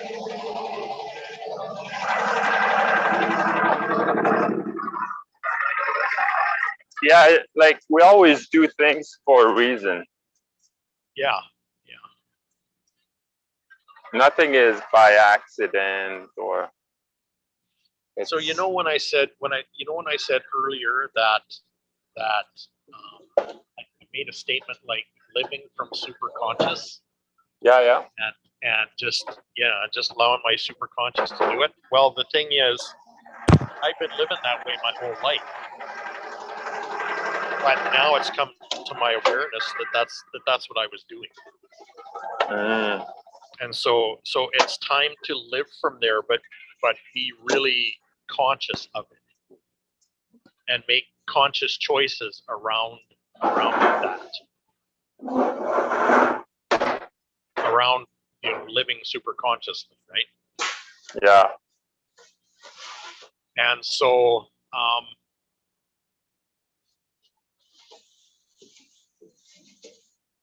interesting thing is, going back to university, because I had paid the tuition for the whole year, and you're not going to believe this, tuition for a whole year at U of A in 1976 was, I think it was $625. Right. That was a full year of tuition. Wow. Yeah, exactly. But my books cost me about $150. So the books were really expensive, and the only place you could get them was at the university bookstore. And they were pretty darn pricey. So anyway, what I did second semester is I withdrew from the program, and I took a bunch of courses that I was interested in instead.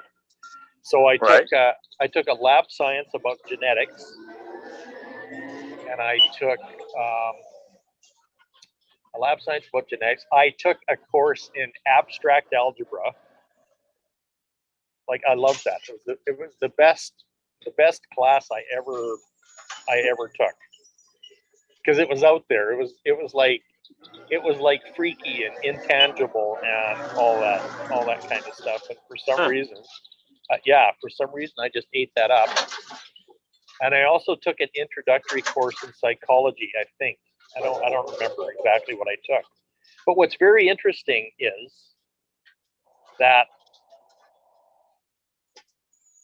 introductory course to genetics has come up in my life over and over and over again. And right now, especially, it's a big deal because I took that course. I have quite a deep understanding of epigenetics and what Bruce Lipton discovered and teaches. Those kind of things. And the abstract algebra is, I realized then that I'm a very conceptual, right brain, chaos oriented thinker, which is why I like that. And then psychology has come up very big in my life experience too. So somehow there's part of me that knew to dabble in those subjects. That you needed those courses, yeah. Way back then, that they would be significant later on. That's interesting. Eh? Yeah, so there's been a lot of stuff like that. But then you look at your high school, and then you're like, I'm not using this. I'm not using this. I'm not using this. Well, Right? actually, my high school stuff, and especially the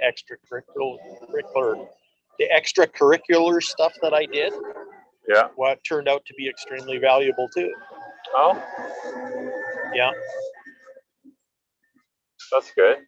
yeah, yeah. And I was training to be an Olympic athlete when I was in high school too. Oh wow. With what sport or discipline? Distance running. Okay. Wow.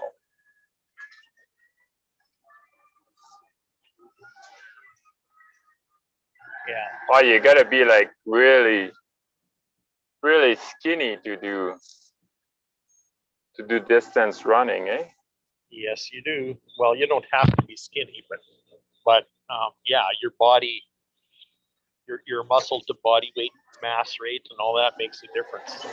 So, but that was a project for me too. Like I worked with body chemistry and did research on what kind of diets to have, and at that time the big trend was carb loading and all that kind of stuff. And so yeah, and so I applied my research and my intuitive skills to high performance on a track. It's crazy how it changed again, eh? The diet. Yeah, yeah. Well, exactly. So, It's anyways, nuts. yeah, when I was in high school, I used to wake up at 7 o'clock in the morning and run 5 miles before breakfast. Wow. Yeah, yeah, I did that all through high school. That's pretty cool. Yep. Yeah, I remember I'd usually start running the 15th of March. Because by then you were starting to see pavement. Usually. It wasn't true every year, but Yeah. generally that's when I started. Yeah, see, it's not something I enjoy doing. Like, Yeah. I like running for something, you know? But running Yeah. for running, it wasn't. I'll go biking, but running in the wood wasn't bad. You know, like trail running, but really running on pavement on street and stuff, it's never been. Not something I love, and even to this day.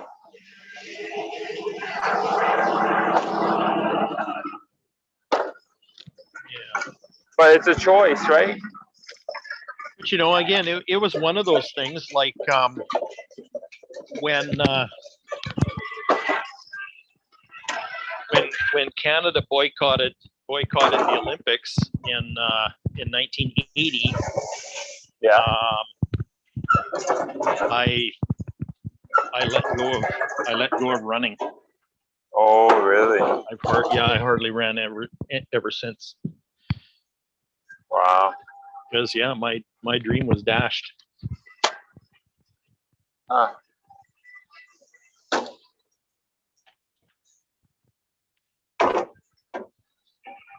So I didn't know they boycott.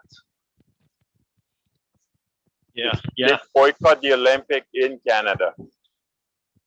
Well, no, that was after the one that was in Canada. The ones that were in Canada was 1976. Okay, yeah.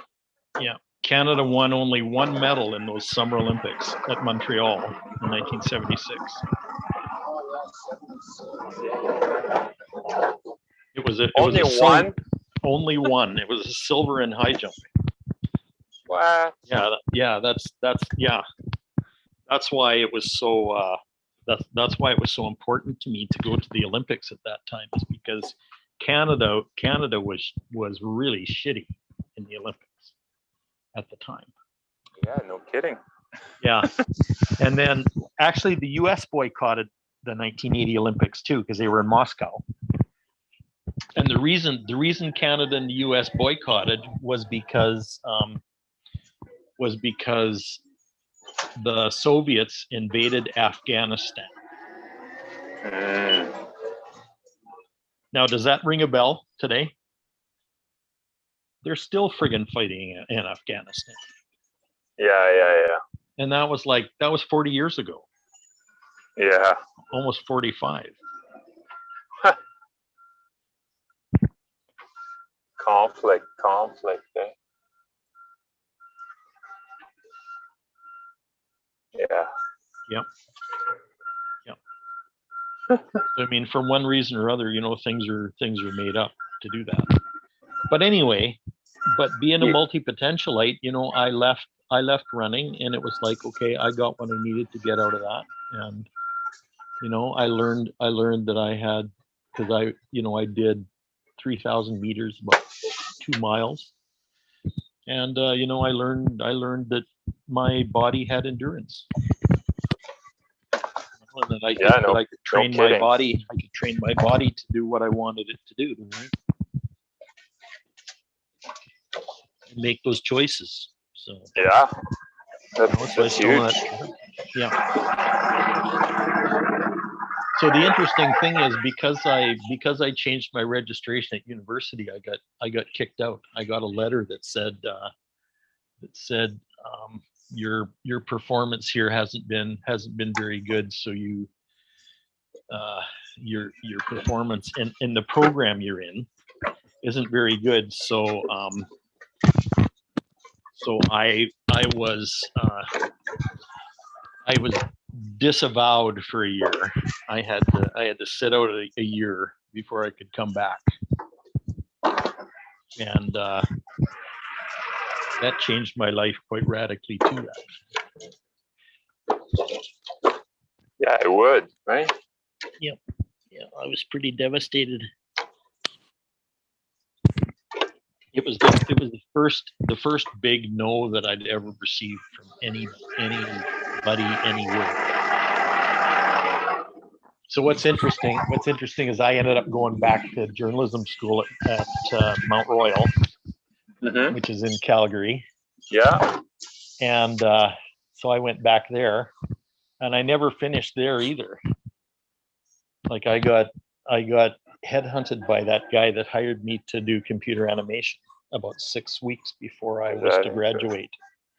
So the interesting thing is I've got post-secondary education but no degree, and I ended up teaching college for 7 years without a degree.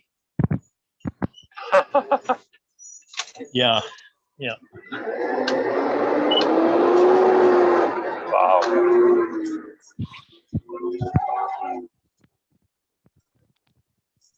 Yeah, that's interesting. Yeah. And what kind of course did you teach? I taught people how to use computer software. Okay. For one thing, and I used to teach comprehensive multimedia production, which is like using a computer to create audio and video and textual stuff and things like text to speech and that kind of thing, and integrating it all into an interactive presentation, interactive product. So like I taught people how to do things like make living books and that kind of stuff. I don't know if you're familiar with those. Make living books? No. Make living books. Yeah, living books were interactive books that you could buy on CD-ROM. Oh. So they used to do things like Dr. Seuss. They used to do Dr. Seuss books, and it would read to you if you wanted it to, or you could play with the pages and play with the characters on the pages and do different things like that. No, I just I know ebooks, but yeah. Yeah. But yeah, was interactive ones. Yeah. wow. So yeah, so my kids were raised on those Oh yeah. because I was producing them and teaching other people how to produce them. Do they still exist to this day? Yeah, I don't know if you can get them so much because part of the problem is a lot of those technologies were kind of drowned out by the internet. Okay. Which is really sad because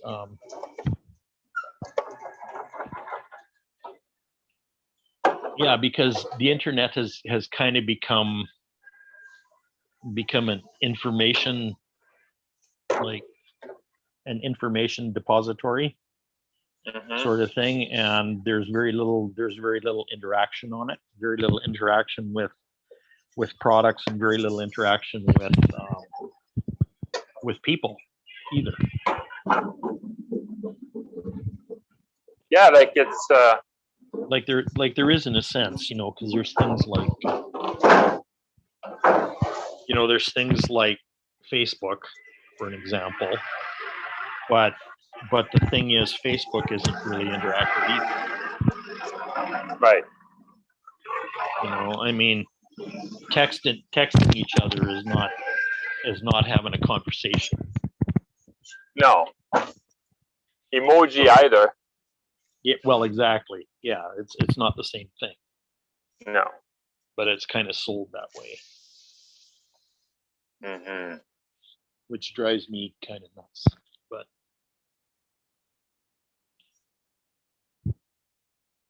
Yeah.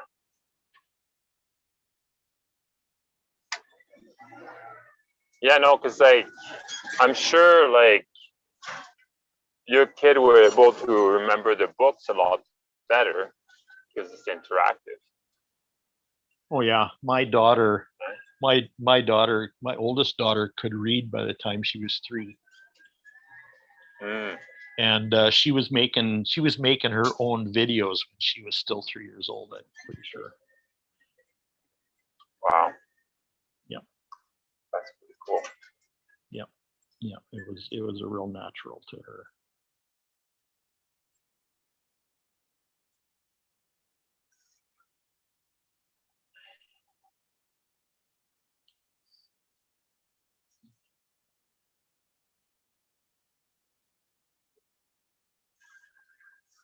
Yeah, I can even see like, Kai, the way he interact is like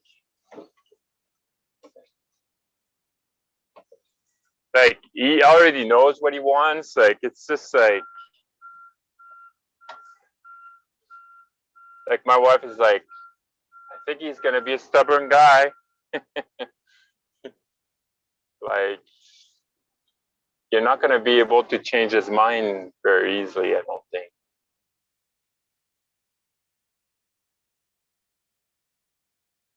Yeah. Well, and the thing is, you're coming to a realization that you probably don't want them to. No, exactly. Because he's already got all this innate wisdom that he's working with already, Yeah, and you don't want to mess it up. yeah, absolutely not.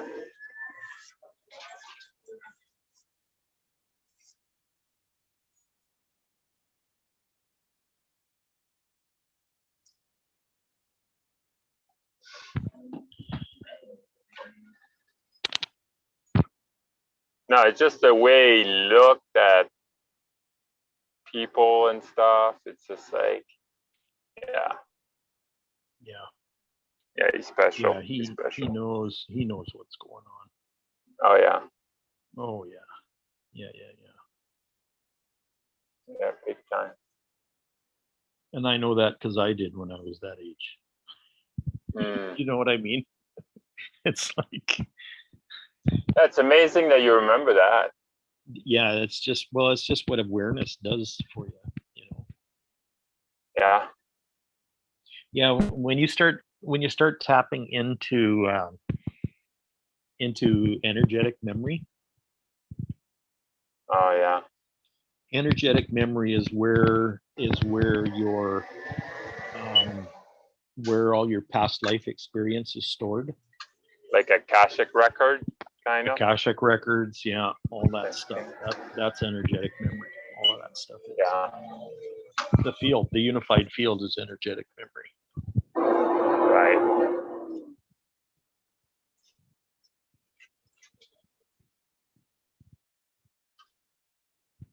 Yeah, no, that's quite interesting. And your muscles know it, which is why we muscle test. Mm-hmm. Good point. Yep. And it's way more accurate than any memory you've experienced in this life, right? Yeah. I mean, that's where all wisdom and everything exists. So that wisdom that Kai has already, it's because of his connection, his innate connection with the field, and with his own energy field, he has access to all that right now. Hey, he's got access to a lot of information. Yeah, well, he has access to all of it. Mm-hmm. But the thing is, our 3D, 4D reality tends to talk you out of the truth of that. Yeah. Well, just by giving you a name at birth, right? It's just like, oh, you only that. You only Kai.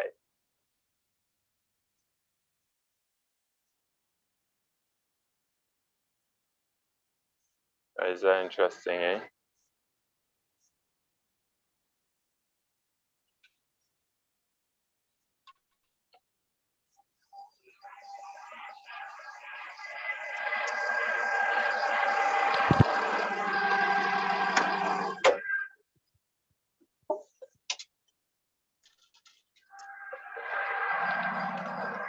Yeah, it's like that's my job of not limiting him.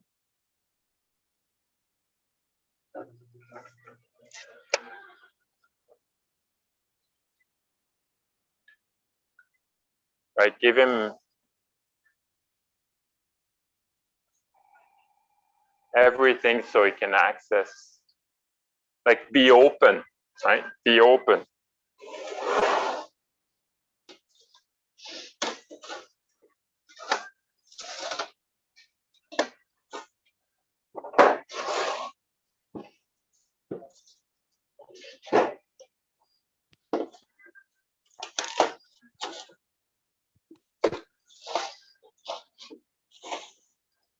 Did I go too far to the truck? Oh, you're not there anymore. Huh? What's that? Shoot. Oh, okay. No, I wanted to make sure because, like, sometimes I go so far to the truck that I lose connection. So I thought I lost you. No. Now today is not bad. Like, I don't have to go too far. But there's someday I go in the garage and then like.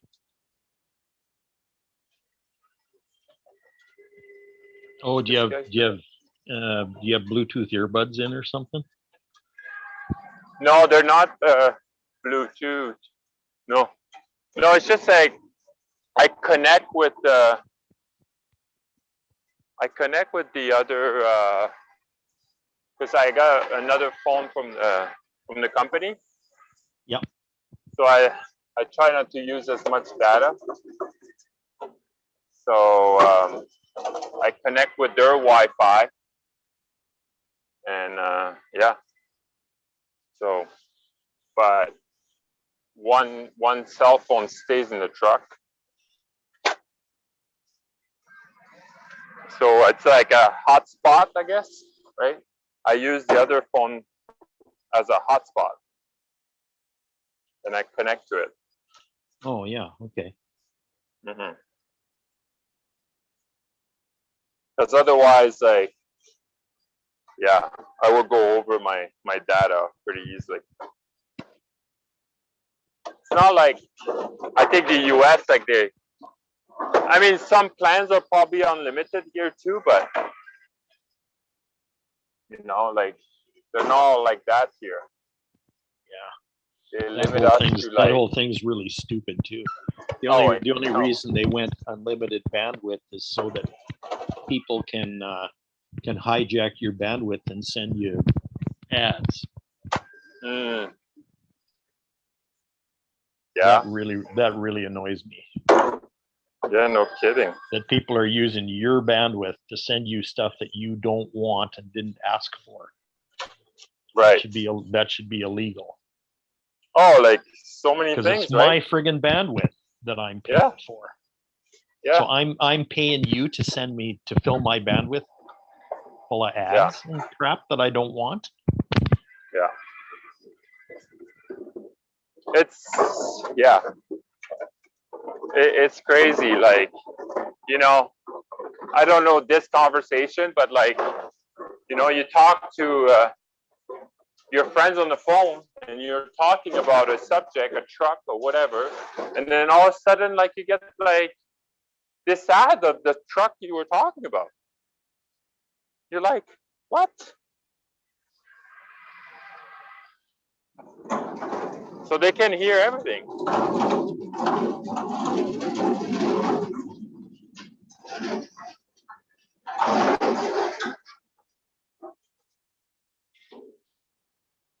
Instead.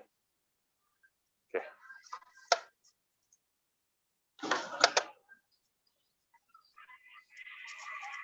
Yeah. And now this AI, right? The AI stuff. It's like, Yeah.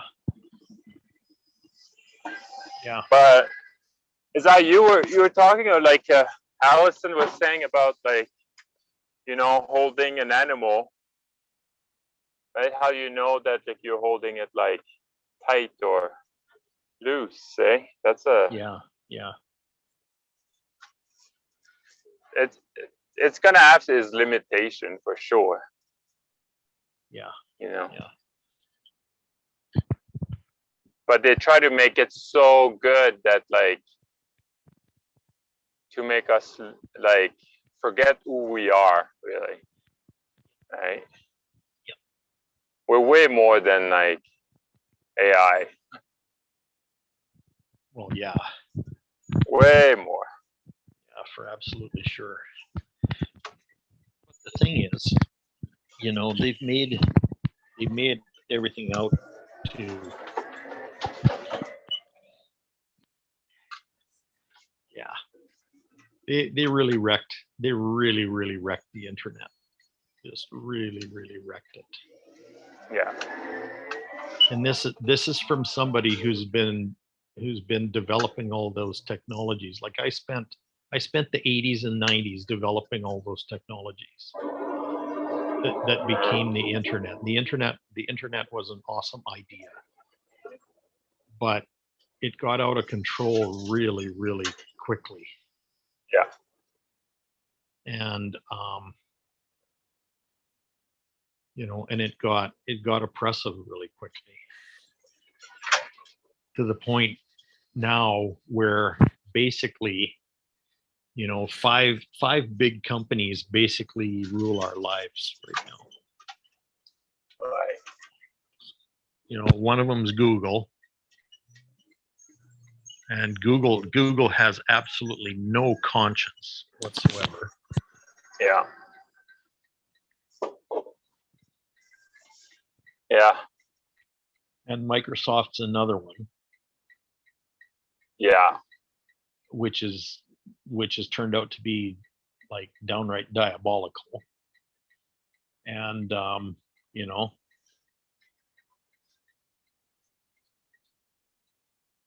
about the only one that has any heart at all is Apple Computer. But the thing is, you know, the smartphone has basically taken over the world. Right. And nobody has any idea what long-term effects that's going to have. No, I know. And it's not just like radiation. It's really like, Oh yeah. Like, well, the thing is, they've given children these devices, yeah. and it's like, and that is scary. That is Oh, really. yeah. Direct them. Like, even like our television, right? Like, you know, we try not to turn it on like when he's around. Yep. Right? Like less exposure to screens. And it's funny, like, even though it's not on, like he just like stares at it. Mm, He stares at the black screen. interesting. Yeah. You know, here's the interesting thing, because there's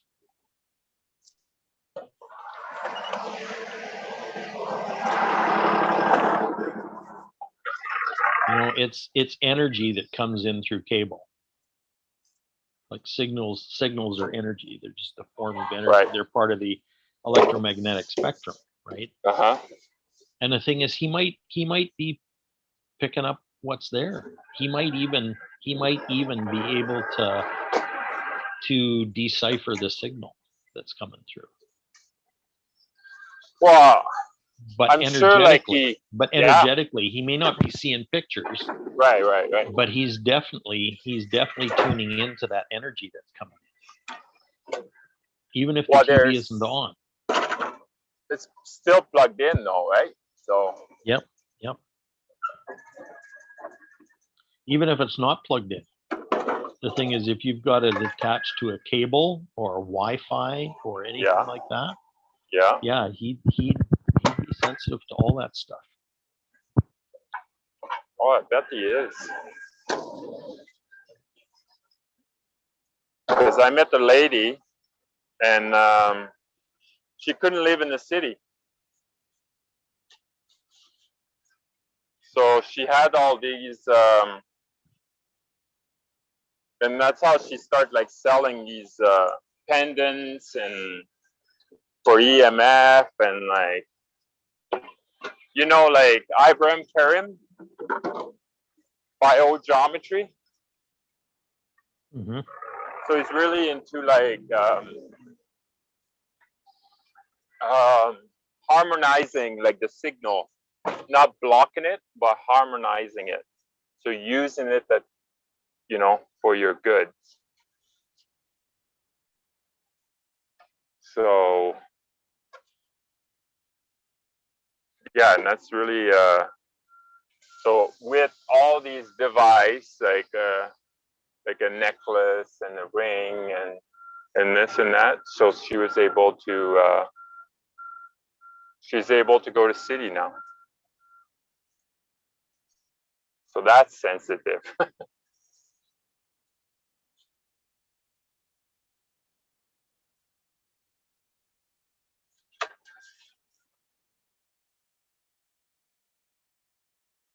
But that's a gift as well, right? Like as much as it was like detrimental for her, like she can feel it, like any imbalance in the house.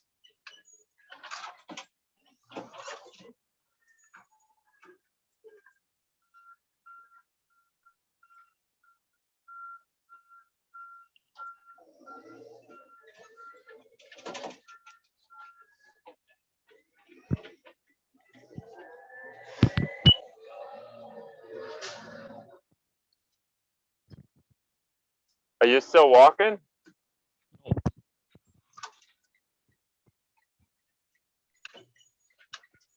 No, I'm sitting at the moment. Back home. Nice day today? Yep. Yeah. Yeah, it's beautiful here too. It's supposed to be like 17 degrees. Just, we'll take that.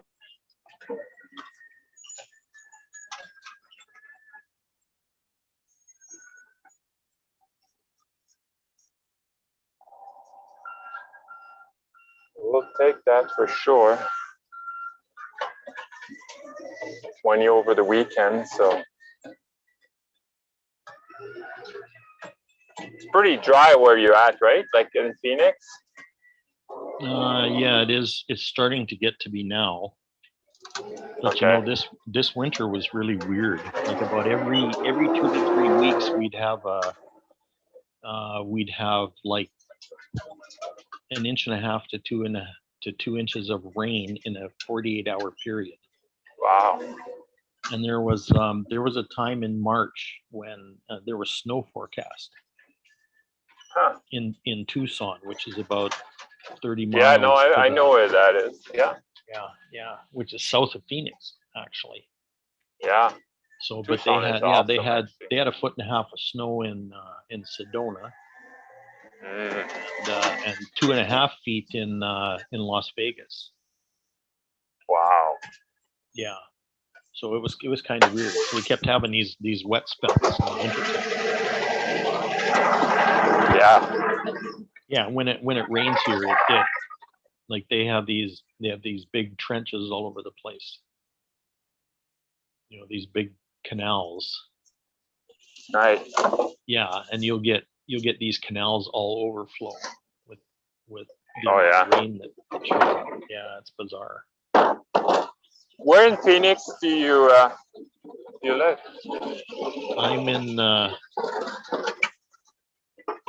I'm in a suburb called Sun City. It's a community that was built for 55 plus age people. Oh, really? Okay. Yeah. Sun City. Is it close to the mountain? Is it on that side? No, not really. Okay. No. That's just weird about Phoenix areas. There's mountains in the middle of nowhere. Mm-hmm. They're just kind of, yeah. Here's a mountain. Okay. Yeah, because there's a really rich area, like where on the flank of, I don't know if you call it mountain, but like, yeah, there's some hills there. I can't remember like the area, but like it was like, whoa, like the houses there, it's absolutely insane. Yeah. Yeah, there's real wealthy parts of town. Yeah, no kidding. No kidding. Yeah. No kidding.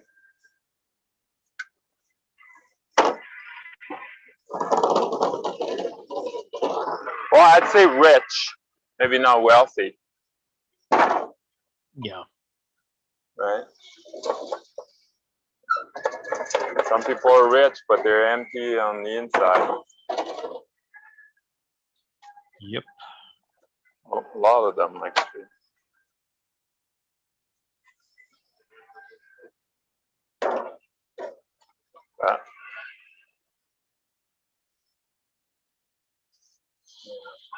Yeah, no, I'd like to go back. To go back to Phoenix. That was really cool.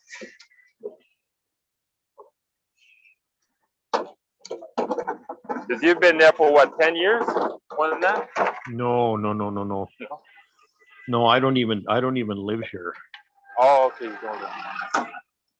I've just been here since October 1st. Oh, okay. That's a little more than 6 months. No, Oh, gotcha. I came here because I had to find a safe place where I could recover from all I've been through the last 3 years. So, yeah. And that's the spot you found. That's a spot I found. Yep. Yeah. Yeah, an old friend I've known from Calgary days. So that's back in the early '80s when I was there when I was there at Mount Royal. Actually, I met him. Oh yeah. Wow. Yeah. I Oh. moved him and his wife down here in 1993. Holy. Yeah. They won an immigration lottery. they were selected to immigrate. Wow, it was such a thing, eh? Before? Oh yeah. Wow. That's pretty cool. Yeah, I immigrated the first time in 1994. I think it was about a year after they did. Those are the years that I worked in Silicon Valley. Mm.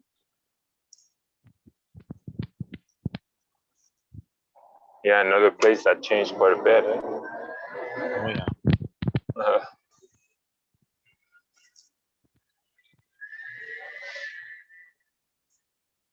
That's a big tech there. Yep. Yeah. Yeah, it was fun living there. For a multi-potentialite, that's a great place to live because everything like on the media and everything is it's all about potential. Everything's about potential and excitement about emerging technologies and new stuff. Yeah.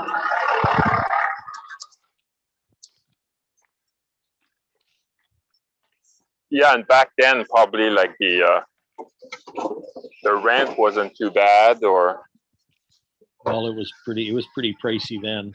It was still. because because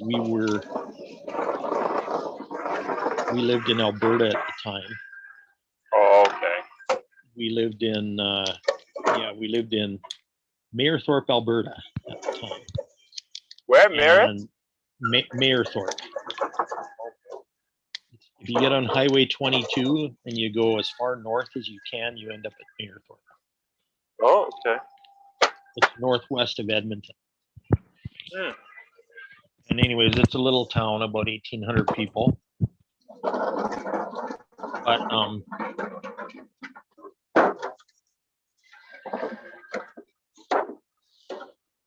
the cost of living in Silicon Valley was about 4 times what it was in there. Oh yeah, I bet.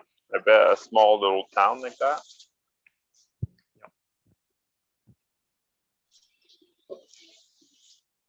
Yeah, it's a lot different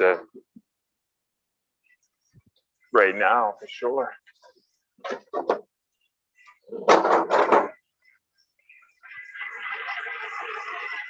But see, now with all the mandates and stuff, I wouldn't mind to live in like a little small town.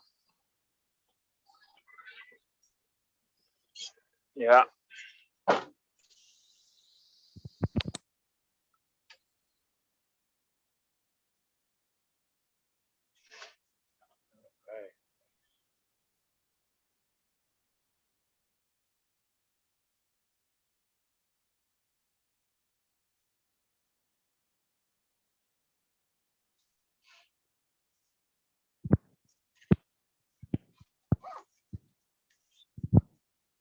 Hey, Craig, I gotta go.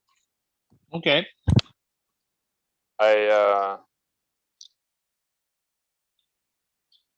I got a phone call to make, like pretty important right now. So, Okay. but we'll see you tomorrow morning. Yeah. Hey, thanks for sticking around with me. Yeah, no worries. No worries. Good. All good. Yeah, So yeah, I'd love to do that. Is it 9 o'clock there or 8? 9 o'clock. 9 o'clock. Okay. Awesome. Yeah. Yeah. Okay. Well, have a great day. And yeah, you too. we'll see you tomorrow. Yep. Okay, man. I know. Okay, bye.